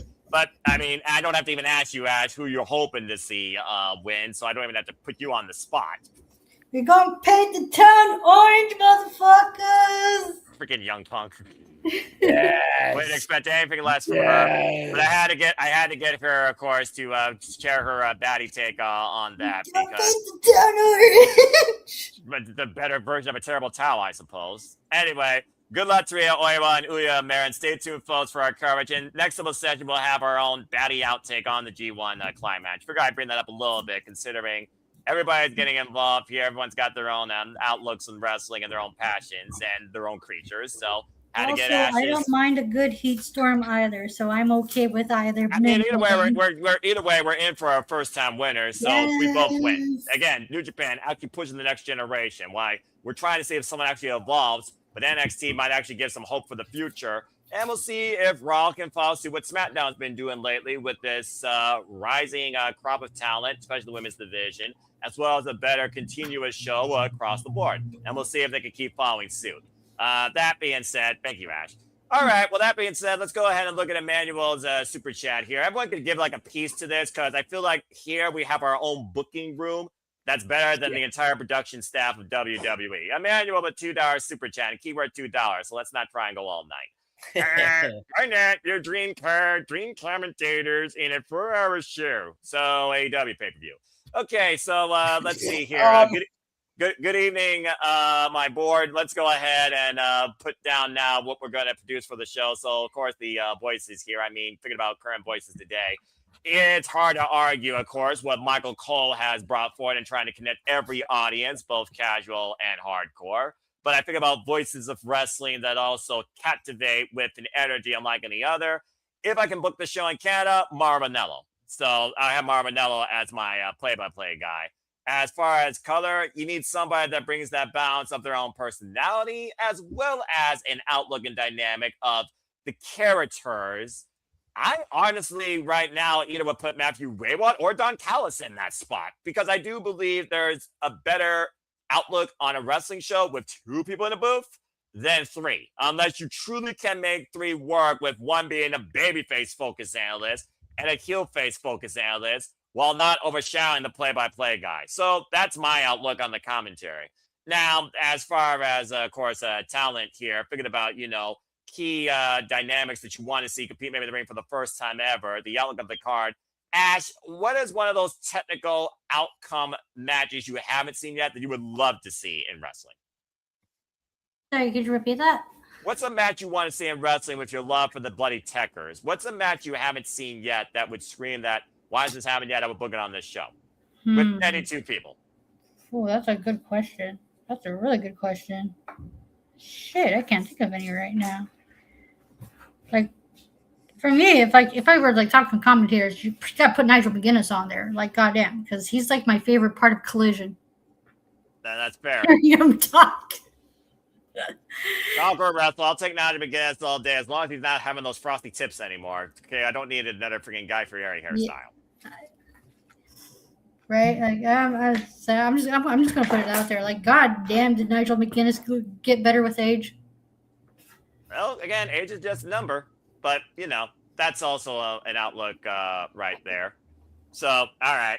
I mean, seriously, Emmanuel, $2, you're not getting too much out of that. $20, you probably would actually get a full show booked, all right? But we're also not going 4 hours. I'm still holding us to the 2-hour mark. Simple as that. I would love to hear like a commentator team of like how Nigel McGuinness and Mauro Ranallo would be like.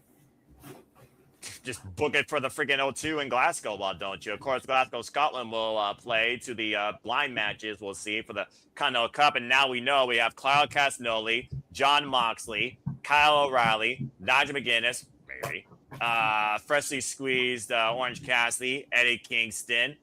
Quite a dynamic fit-up in. Of course, those will be turned into blind draws for our 4 matches, and that's if Nigel can't compete, of course. As John Moxley continues to defend the Continental Championship, but once he loses, if he loses, he's no longer Continental Champion. And this is a tournament right now, right? Correct. My God, this is tailor made for me. Like, what the fuck? And he's in the tournament first round. But my dream commentating team with Brett Lauderdale allowing me and JJ to call GCW like in an actual GCW event, like for his thing, letting us do the commentary. I can see you both doing it, honestly. You've called GCW this long, so I mean. And then you gotta book Coffee, like Joe Coffee versus Cappuccino Jones, so I can make all the coffee puns. I don't know about that. I don't agree about saying unless you gotta bring in Starbucks endorsement, you're doing the show in freaking Seattle. I don't know if we need that. I'm just saying. Hello, Lily. All right. With that being said, thank you. Jeff, I mean, again, you've been a voice of wrestling for as long as I've come to know you as a friend since I discovered No DQ and you and your wonderful personality since 2017. Looking at the world of commentary right now and how important the art of play-by-play as well as storytelling from character dynamics in the ring, if you were to bring together a commentary team based on commentators of today, who would they be? Well, I thought we were gonna just do like one match or whatever, but if we're sticking to commentary, I think we'll just do commentary because it's $2, and plus it was the first part with Super Chat. I think it's easier for everybody. That's fair. So my commentary team would always be Morrow on play-by-play. That's just what I would want, and I would put him back together with Corey Graves. Oh wow! I think Corey is even now still underrated as an analyst. I think when he's reined in enough where he's not going full heel, he makes a great pairing, and putting with Morrow would be probably the least dangerous. Michael Cole, leans back more toward that baby face. Thank God he got away from that heel nonsense. We don't talk about that. Yeah, we don't. We do talk about Bruno again because D23 this weekend, and I'll tell y'all guys that cheap later. Plug. Very cheap plug. Damn, I should have worn my "We Don't Talk About Bruno" shirt. You should have. That's fair. But yeah, Morrow and Corey. I was gonna say if it's gonna be a match, Mercedes Moné against Davina Rose in AEW. Yeah. I know, Jay. I know. That was the real deal state of field, by the way, taking it to the CEO. Girl's got just as much attitude as that freaking conglomerate bitch. And again, I still maintain what we said on Tuesday that Bailey's just ruffling the feathers. I think so too. If she's not, fucking let me have that match once in the AEW banner just so we can not have the hugger face off with her former best friend. Top what they did at freaking Takeover Respect. And again, Walter and I still have to do our Takeover run, taking over the Cinema Studios with the Black Gold NXT's greatest shows. But stay tuned for more on that. Eventually it will happen, but that's going to be a whole long-term schedule considering there's 36 of them. All right. Yes. But thank you, Jeff. And Bailey, of course, by the way, also just took up the ALS Ice Bucket Challenge, by the way. And called out several of her fellow participant Lone Stone sisters, of course, fellow rising female talents in the wrestling business, including not limited to Super P, Dynamite, Danny Moe, and also shout out to Gabby Forza, by the way, who also was part of Lone Stone. Of course, now newly signed to TNA Wrestling. The Nomi, yes. And of course, congratulations to her, now part of the TNA Knockouts roster. I got to connect with Rebel on the Jericho Cruise. We stayed in contact after that, and that was 5 years ago. And this whole thing has really hit me hard. What's going on with her? And she's such a fucking badass in fighting this. So good on Rebel. I can't wait to just engage. I'm so fucking proud of her. And everybody's coming together because God damn it, that's what it should be. Kevin Owens said it on the post show. This something's bigger in wrestling. Amen. All right, well, thank you for that. Dave, Dream Commentary Team, if you could bring 2 people together in the commentary booth, who would they be? I want to say also prayers to Rebel too. As much as I hate cancer, it's hit my family. I think ALS is so much worse, because Especially 'cause it has no cure yet. There is no cure. It's a terrible disease. But my dream commentators, if we're talking about today, I still like Michael Cole, and who for my heel commentator, I like Taz, and I know they've done it in the past, but I love Taz. I think Taz SmackDown team wins a lot. And I do have a fantasy match. I know they were talking about Card. He was talking about Card, but my fantasy match, if you can mix AEW, WWE, and whatever, would be Will Ospreay against Javon Evans. Whoa! Oh, my Lanta. Let's go. Possible. Us Cutter and the freaking OG Cutter challenging each Well, other. that'd be a great match. I love Javon Evans. I don't care how young he is. I love him. I think it's fresh. It's fresh for watching him. That's fair, and I respect that, especially considering, again, Will Ospreay wants to be the ace of AEW, the next generation. Javon Evans, the youngest to possibly be the guy of the next generation. Appreciate that. Thank you. All right, that's JJ as it can. He probably has a point to add to that. We'll let JJ speak next. JJ, go ahead, and then your dream commentary team and maybe a dream matchup. Yeah, I was going to say, can I just tweak that match just a smidge, Dave, and make it Ospreay and Fletcher versus Evans and Slater? Ooh, that'd be sweet. If Fletcher and Ospreay were ever to come back together, good Lord. Well, that's why it's a dream match, goddammit. Well, yeah, and yeah, no ladders, just tag match. Just let them do their thing. But, don't be any they don't need a ladder. man. Oh man, yes. But for my dream match, one is technically out right now, but we know she will be coming back at some point. But give me Megan Bayne and Bianca Belair. Oh, interesting dynamic there. I Oh mean, my again, all God, that's a whole lot of powerful women right there. Goddamn. Well, Now you know why I asked for it, Ash. You know exactly why I asked for it. I mean, again, Megan Bayne is a literal stallion of this business, and I love what her and Lena Cross do as Divine Dominion. I can't wait for these birds to fight against them in the UK. I mean, I'd prefer to see Megan and Beth Copeland. Yeah. But she's retired, so you know. Yeah, she actually is retired. But my commentary team, and this has to be current commentators. I would say, I mean, it's Dream. Like, go wild. Dream. Give me Mike Tenay and CM Punk. Ooh, that's a shout. The voice of TNA and, of course, CM Punk. As long as he doesn't have the Diet Soda spilled, seems untouchable on the microphone. I mean, think about that little bit of time when Punk was on commentary there. Yeah. He fucking owned the booth. He did. And Tenay is the professor. Tenay is definitely... You put the professor with the straight edge savior and all of the knowledge that Punk has, I just think it would be gold. Dude, I almost I would never take Don West away from that pairing in TNA, but man, Punk on those TNA calls, if he wasn't, getting freaking cheese grated by Raven in the Gathering. If he wasn't busy getting his ass handed to him, what it was. But in fairness, I don't think Punk was at that level no. then to where he would have been that good. When he did it during the SES days, yes, perfect timing. Well, even after that. Yeah, because Punk that was on commentary was injured right before he joined or created the new Nexus, and right before we went into that 2011 freaking launch pad for him. So he was very much, I'm hurt and I can't do what I need to do or I want to do. I'm going to show these motherfuckers I can still do this better than anybody, which was part of the pipe bomb promo.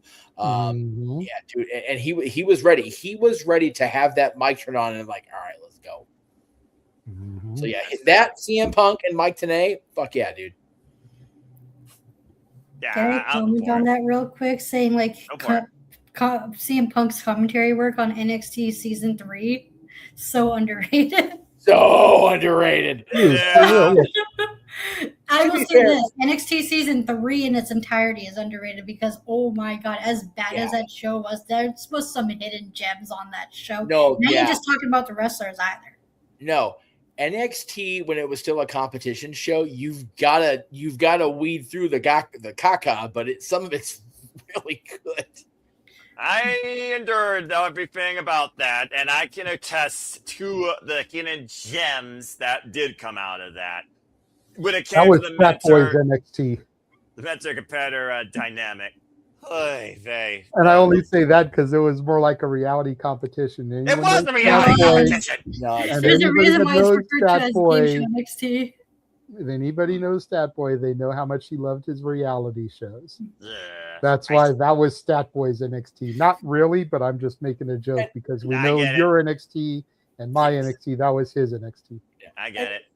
Fucking Walter, we don't need to ask you why that comment is there. Lola and Naomi and Nikita Lyons. We know exactly why you want that triple threat. Freaking You mine don't in the even- gutters as Walter's the only one left, but let the chat speak And for that's- itself.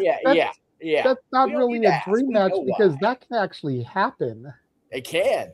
A dream match is something that probably won't happen because of cross promotions and shit. It's matches I dream about at night. Okay.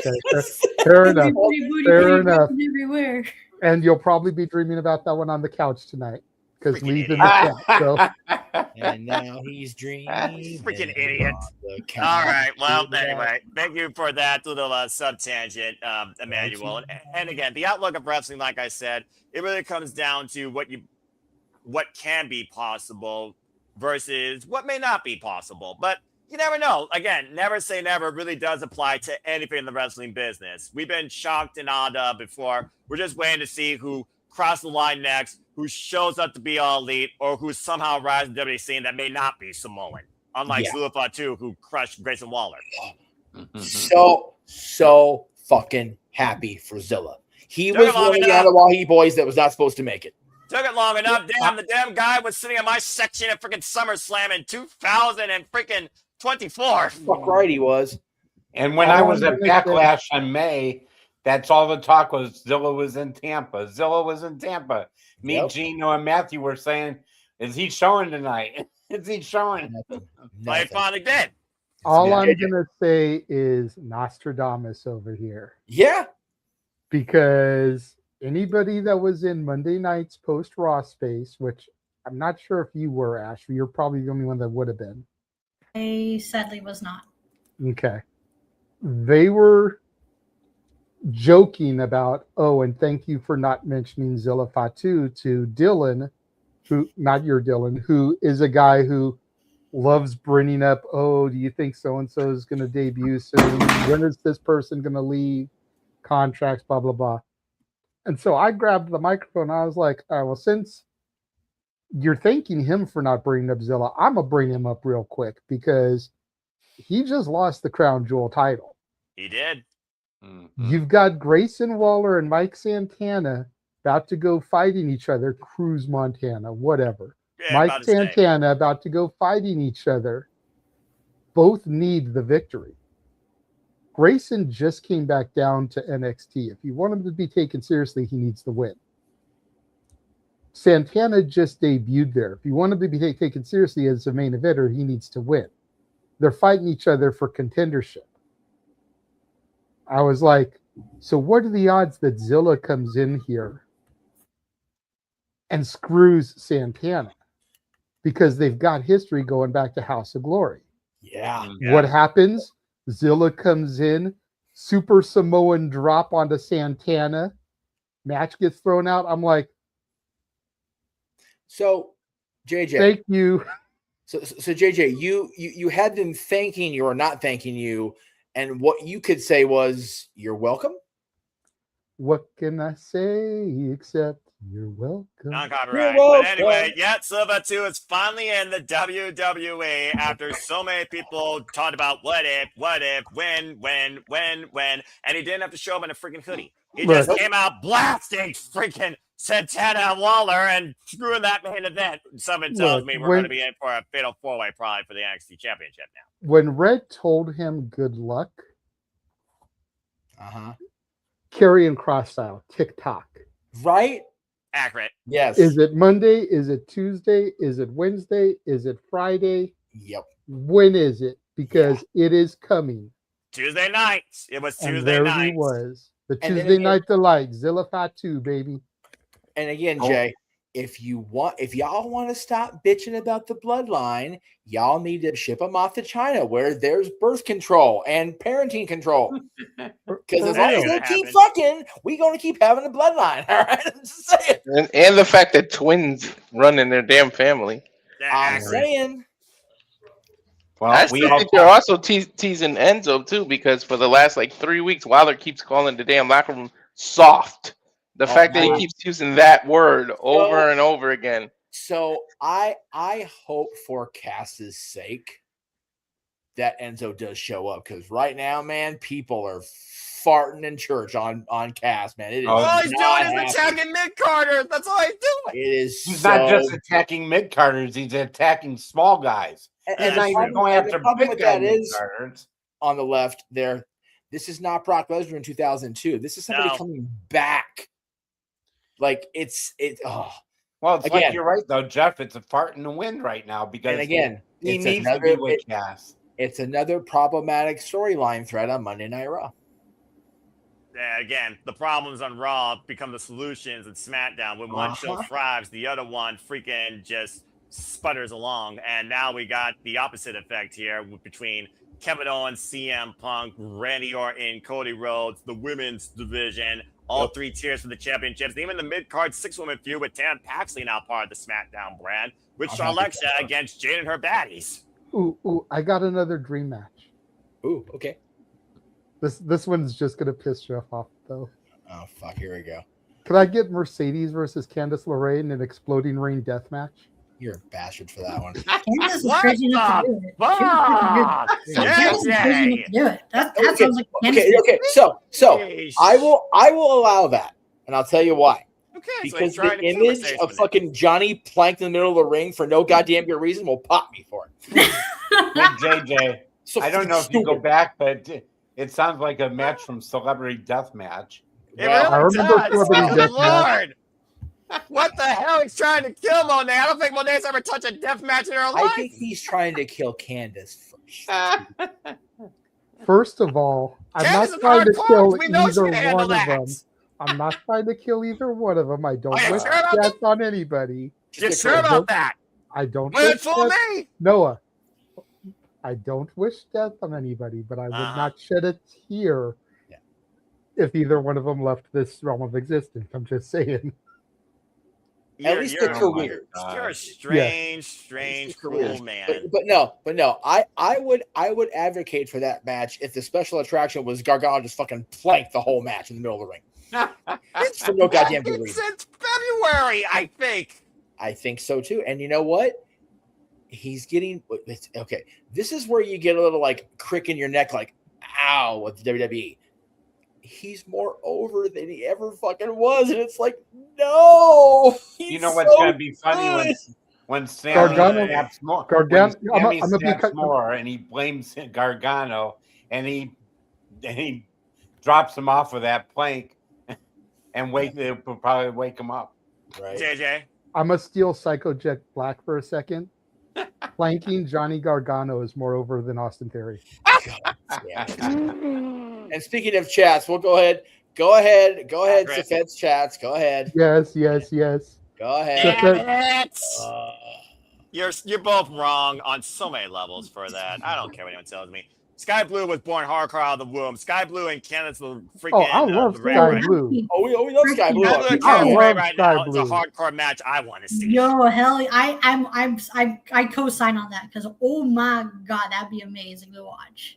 I mean, again, I dig crazy bitches like freaking that. love Candace. Oh my gosh, like Candace means a lot to me. I'm gonna be real with you because I thank God I found Candace when I did. But remember, Ash, I don't like Candace personally. He still lets personal emotions rule his judgment. Yeah. And to make JJ smile before we address the next super chat, I will say, Jay, I've been wandering through the Walmarts trying to see what new releases are coming out or what. Jesus Christ. Is that Shelly? Yep, that's how. Yeah, before Yeah, they went yeah. all elite. That's Gargano, how what long this happened? fucker's been planking. Alex Shelley was still a WWE employee. Anyway. As were the new Joe Gacy was still a WWE employee. But yeah, Candace's whole expression encapsulates. Yeah, Candace's whole expression encapsulates two things. One, what I think about Johnny Gargano planking all these months, and what JJ feels about Candace. So there you go. Right. Let me as far as the Walmart, guys. Let me you'll be quiz happy you to know, guys. Jay. What was that, Johnny Gargano's last match? Yeah, I couldn't tell you. Open Family crushing him in 5 minutes, but to Jeff's Bingo. point, I feel like I should be planking at this point. This is ridiculous.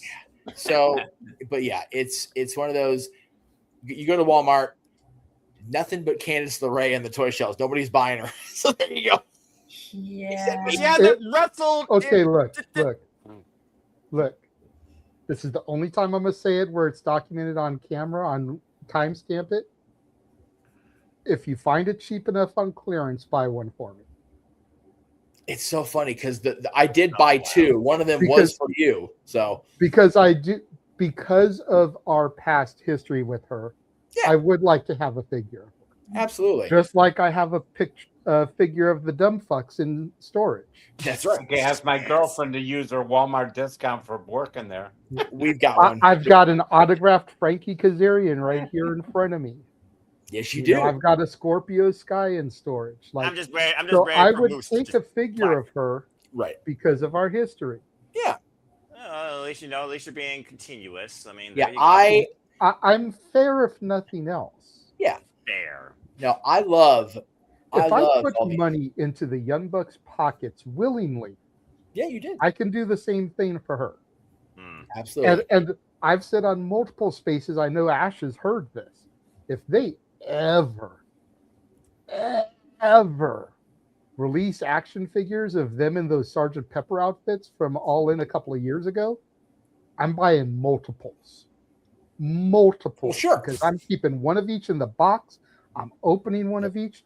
I'm sending my dad one of each because he's a huge Beatles fan. He's the reason I'm a Beatles fan. I am buying multiples of those. We'll send Riff one. The ship then sailed on that. About to say, the biggest Beatles fan in No DQ, so you got to No DQ. If you haven't already, subscribe today to Aaron Ripp's YouTube channel. But yeah, Which I mean, we're broadcasting on, as well as the X account for Aaron Ripp. and again, if you haven't already, Thank you for that, subscribe, give it a thumbs up. Simple as that. But again, bottom line, Gargano, you got to find the freaking curve in your spine again and remind us why you're Johnny Wrestling some point in the future. I'm just saying. He will. I'm hopeful. I mean, again, Ciampa, his shadow knows his story, and we see what Ciampa is doing, having the time of his life. Crazy psychopath. Well, that being said, this has been a wild time, and I think we're getting close to what I'm going to call the freaking deadline. So with that in mind, I'm going to go ahead and run our trailer one more time, and when we return, we will get ready to conclude and bid y'all fine adieu as the shenanigans continue. Stay tuned. And now for a taste of things to come.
Hello, everybody. This is Joseph Sawyer, formerly known as Joe Gacy, and you're watching Simply Reliable Studios.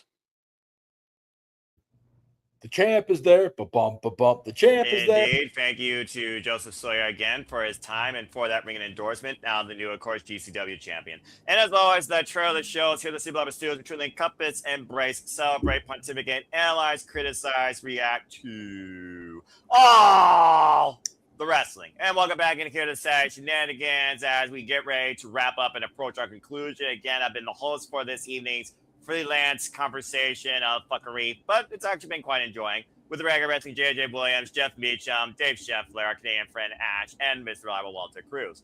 All right, so before we get the F out of here, let's go ahead and tell people how they can find us before they bid them on find I do. But before that, I did notice Emmanuel bring in another super chat of miscellaneous demeanor. So I think it's only fitting that I let Mr. Employee address this one personally. Jeff? You wrong for that. You wrong for that. Did Simba sing to the gods for his father's death? No. Did you not watch that scene? Dude, anybody in this room that's a father now or even has somebody in a father-like figure too, I defy you to watch that post-stampede scene and not have your guts torn out. Accurate. I can even attest That's to that. how our hearts get fucked up, JJ. That is unacceptable amounts of tragedy for that. You poor wonder girl. why we all grew fucked up. We had to witness Mufasa die, Bambi die. Disney fucked us all up with it when we were little. Somebody always dies. You know, and again, I can't defend the company on that because you go back and look at these movies retroactively, they either fucked us up with sadness and trauma or there was some twisted shit going on. You go ahead. If you are a fan of horrific scene, and you know what? I thought about that as you said that, and you're not wrong. He did speak into existence. He was a little boy. He didn't know better, and he almost got eaten by hyenas right after he sang that damn song because he was trying to ditch the bird. So it is what it is. Fucking Zazu. Hey, you know what? If you were trying to run away from Mr. Bean, you do anything you could. All right, just throwing that shit out there. Mr. Bean's a fucking crazy person. If you don't know, you're too young for the room. Well, again, we all once was young and stupid. Now, whether or That's not we're right. still blank and stupid, that remains to be seen. Our own judgment calls. But that being said, thank you, Jeff. Also, Emmanuel, you're wrong also for that too. Even I was once a wee lad. Literally, I freaking showed my heart out to that, even though my heart mostly is closed in black. Speaking of Black Heart, shout out to Julia Hart. Tremendous run in the Stardom 5-star Grand Prix.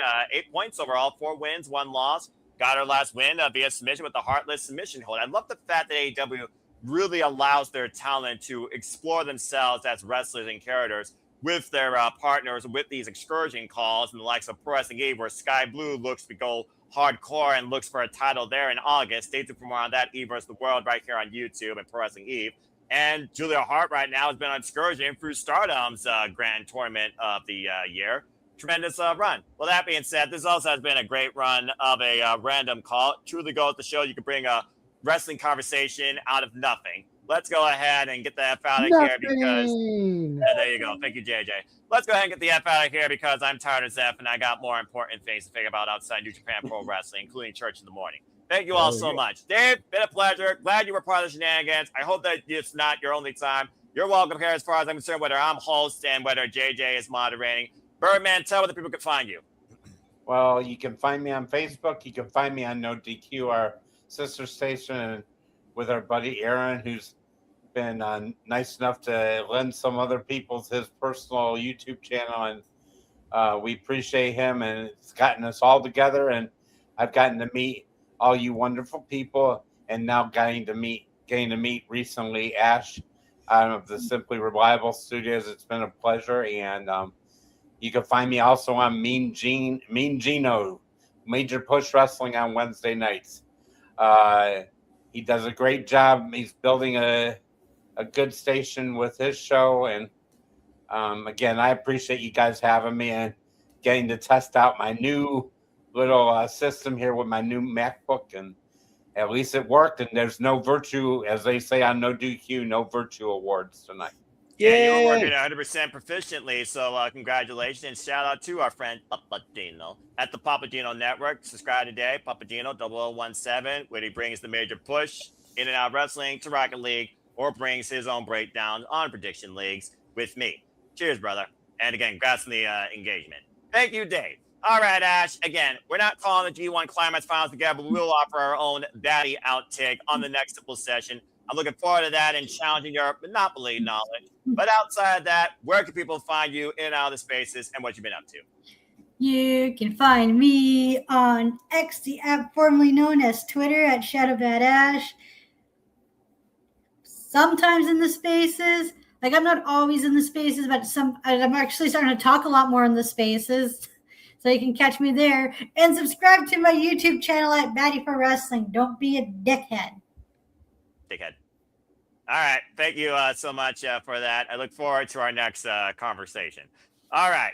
Walter, again, congratulations on your milestone, but I am going to read last rites to you and to Mrs. Liver. But go ahead still, though. You got one milestone done. Time to work on the next one. Where can people find and engage with you? Find me on YouTube at Rage of Wrestling, on the Instagram at walter.cruz.940, and on the X, where we also stream those watch-alongs, but not all of them, which is why you should subscribe to the YouTube channel. But it's at Walter Alex Cruz. That's simple enough. And again, Tiffany Weber probably need to update that graphic, as she is the NWA World Women's Champion. Get it, got it, win.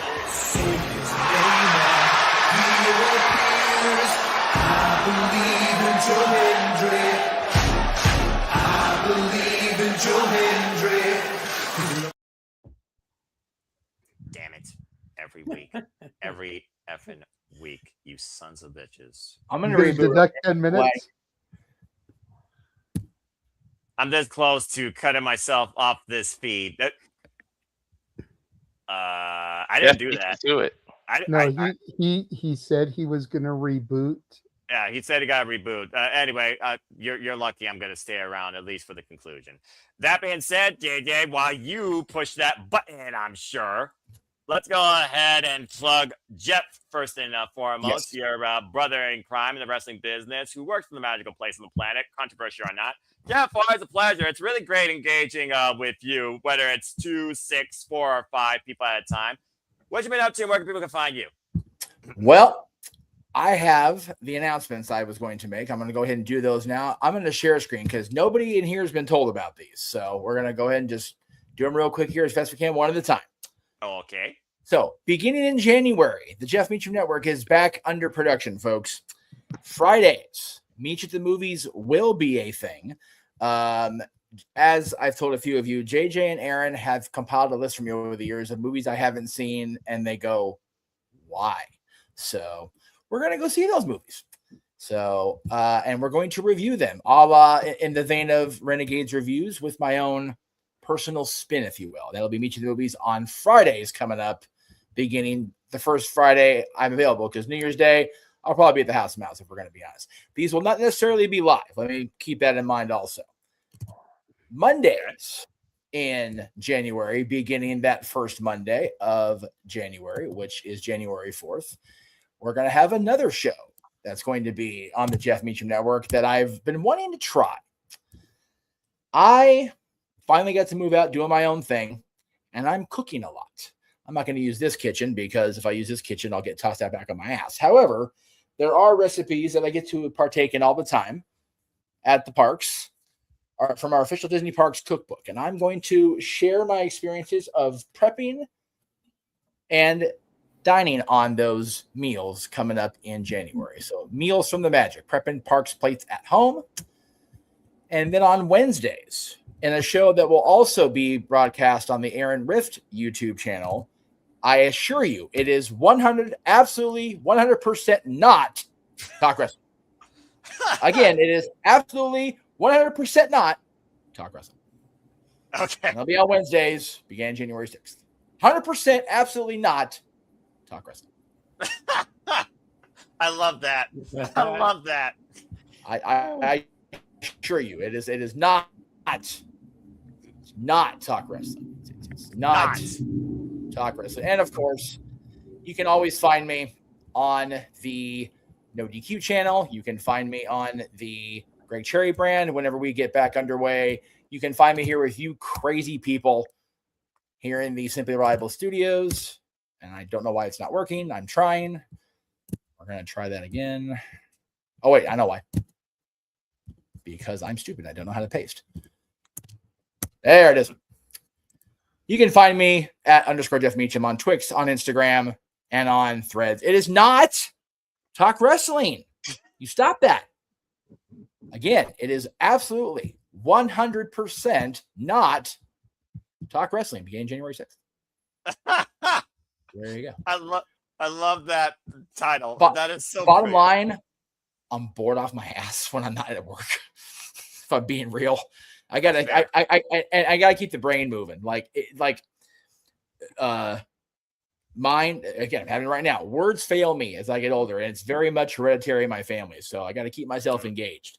Stuff like that will keep me engaged, and be on the NoDQ review when I get to be on there, which won't be for a couple weeks. And Greg Cherry projects whenever those take place. But I want to be able to do my own thing again too. So completely different what I've ever done. I've never done my own movie reviews, and Lord knows, with all the acquisitions this company's made over the years, I have some movies I can look into that I've never seen. And the cooking stuff, JJ knows how good a cook I am. I'm more likely to burn a house or a couch down than I am to actually prepare something proper. So, but we'll try it, by God, and it'll be fun because I'm using our own Disney recipes. So there you go. Catch all that on the Jeff Meacham Network beginning in the first week of the year. Jeff, you want to hear something funny since you mentioned copy and paste? Always.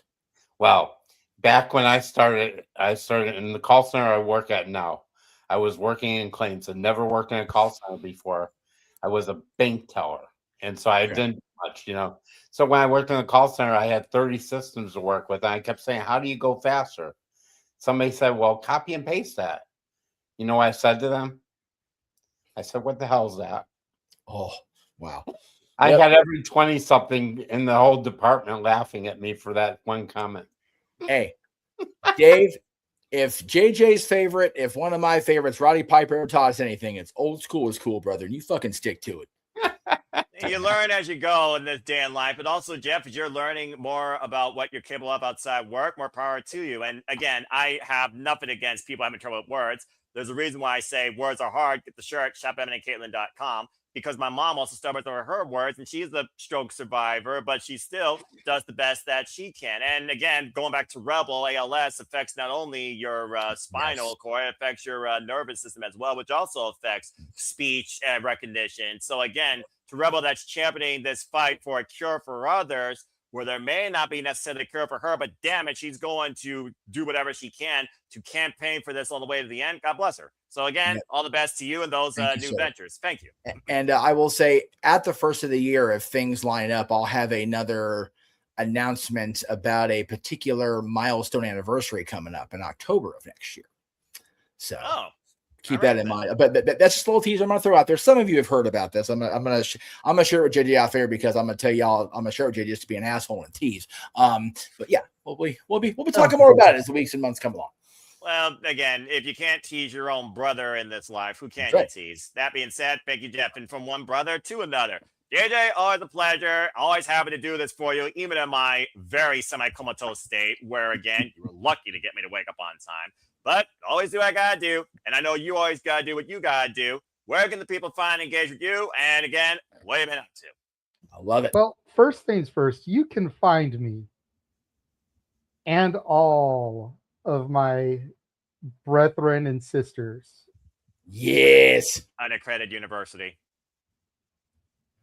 You can find me and all my Chase U brothers and sisters online on Instagram at the Renegade JJ Williams, YouTube Casa D18 Studios, X Casa D18 Studio, no S at the end. Just look at that fantastic group of grads and alumni.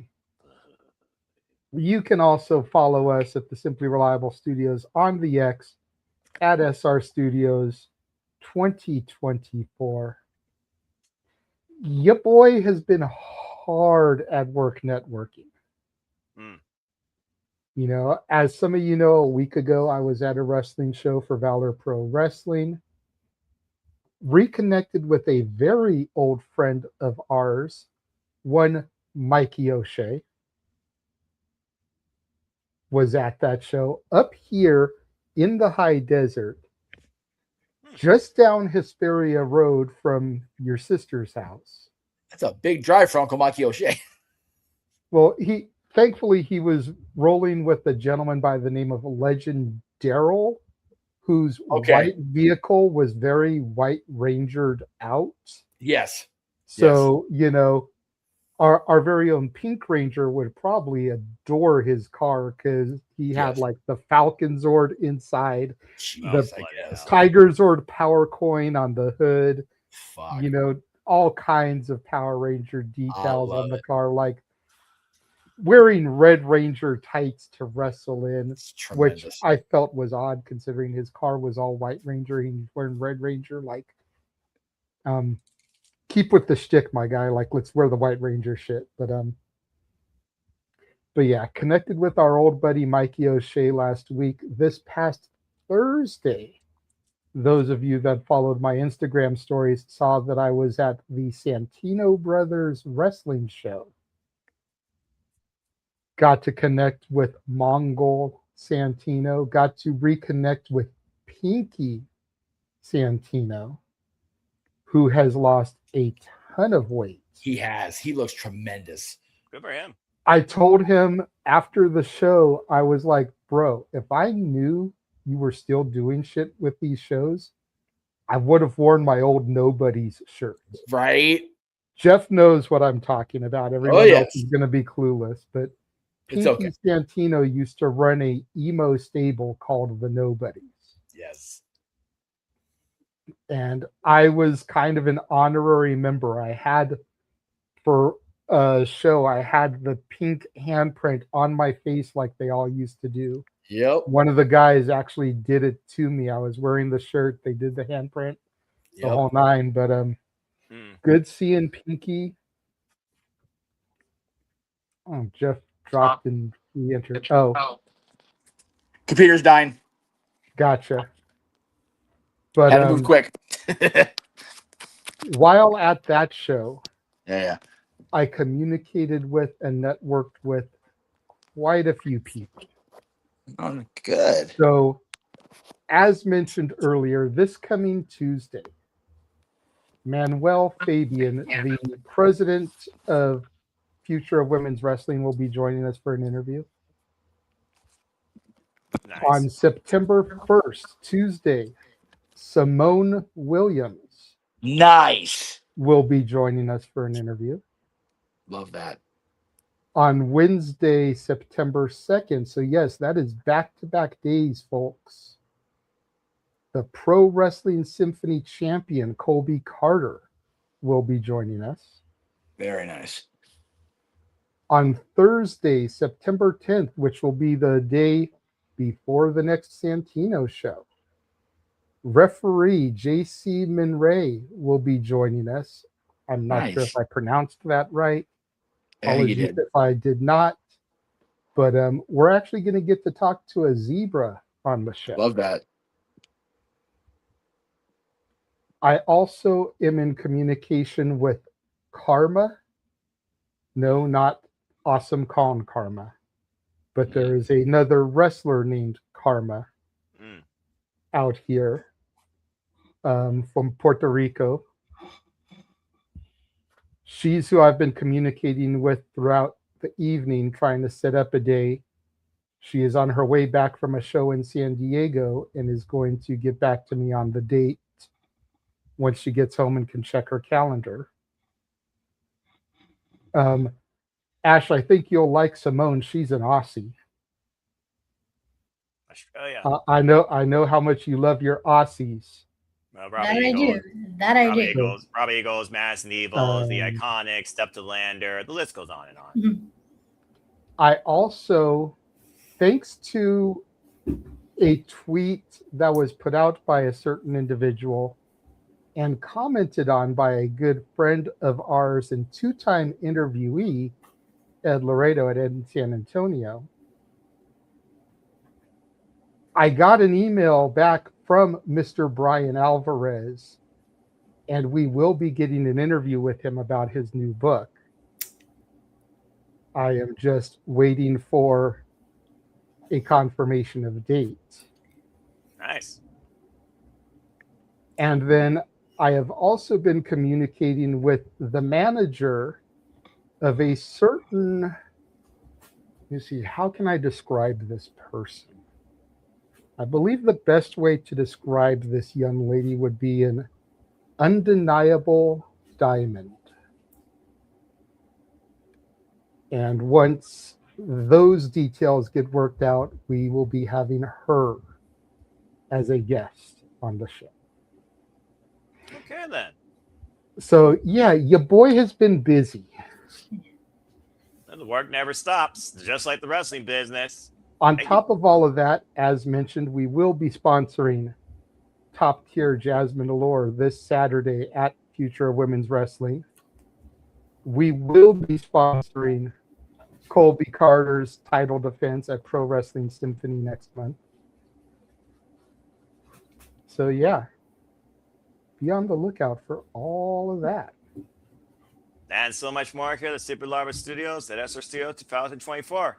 Thank you, JJ, and thank you, everybody. And again, I hope that everyone continues to follow us here for all the shenanigans, interviews, wrestling engagements, commentary calls, and reactions. Hoping to be that one-stop, reliable source here for your open outlook on all things in the wrestling business. And shout out to Papa Gino, who's tuning in at the last minute, checking out the crew that is right now on the screen. Good to see you, Gino. Always appreciate you. And again, we always plug your channel. I'll be Push Wrestling. Again, say yeah to Papa Gino 0017. Subscribe to the Papa Gino Network today. Appreciate you, bro. All right, and I appreciate all of you. If people want to further engage with me, try if you choose. I'm Anti-Snow Show.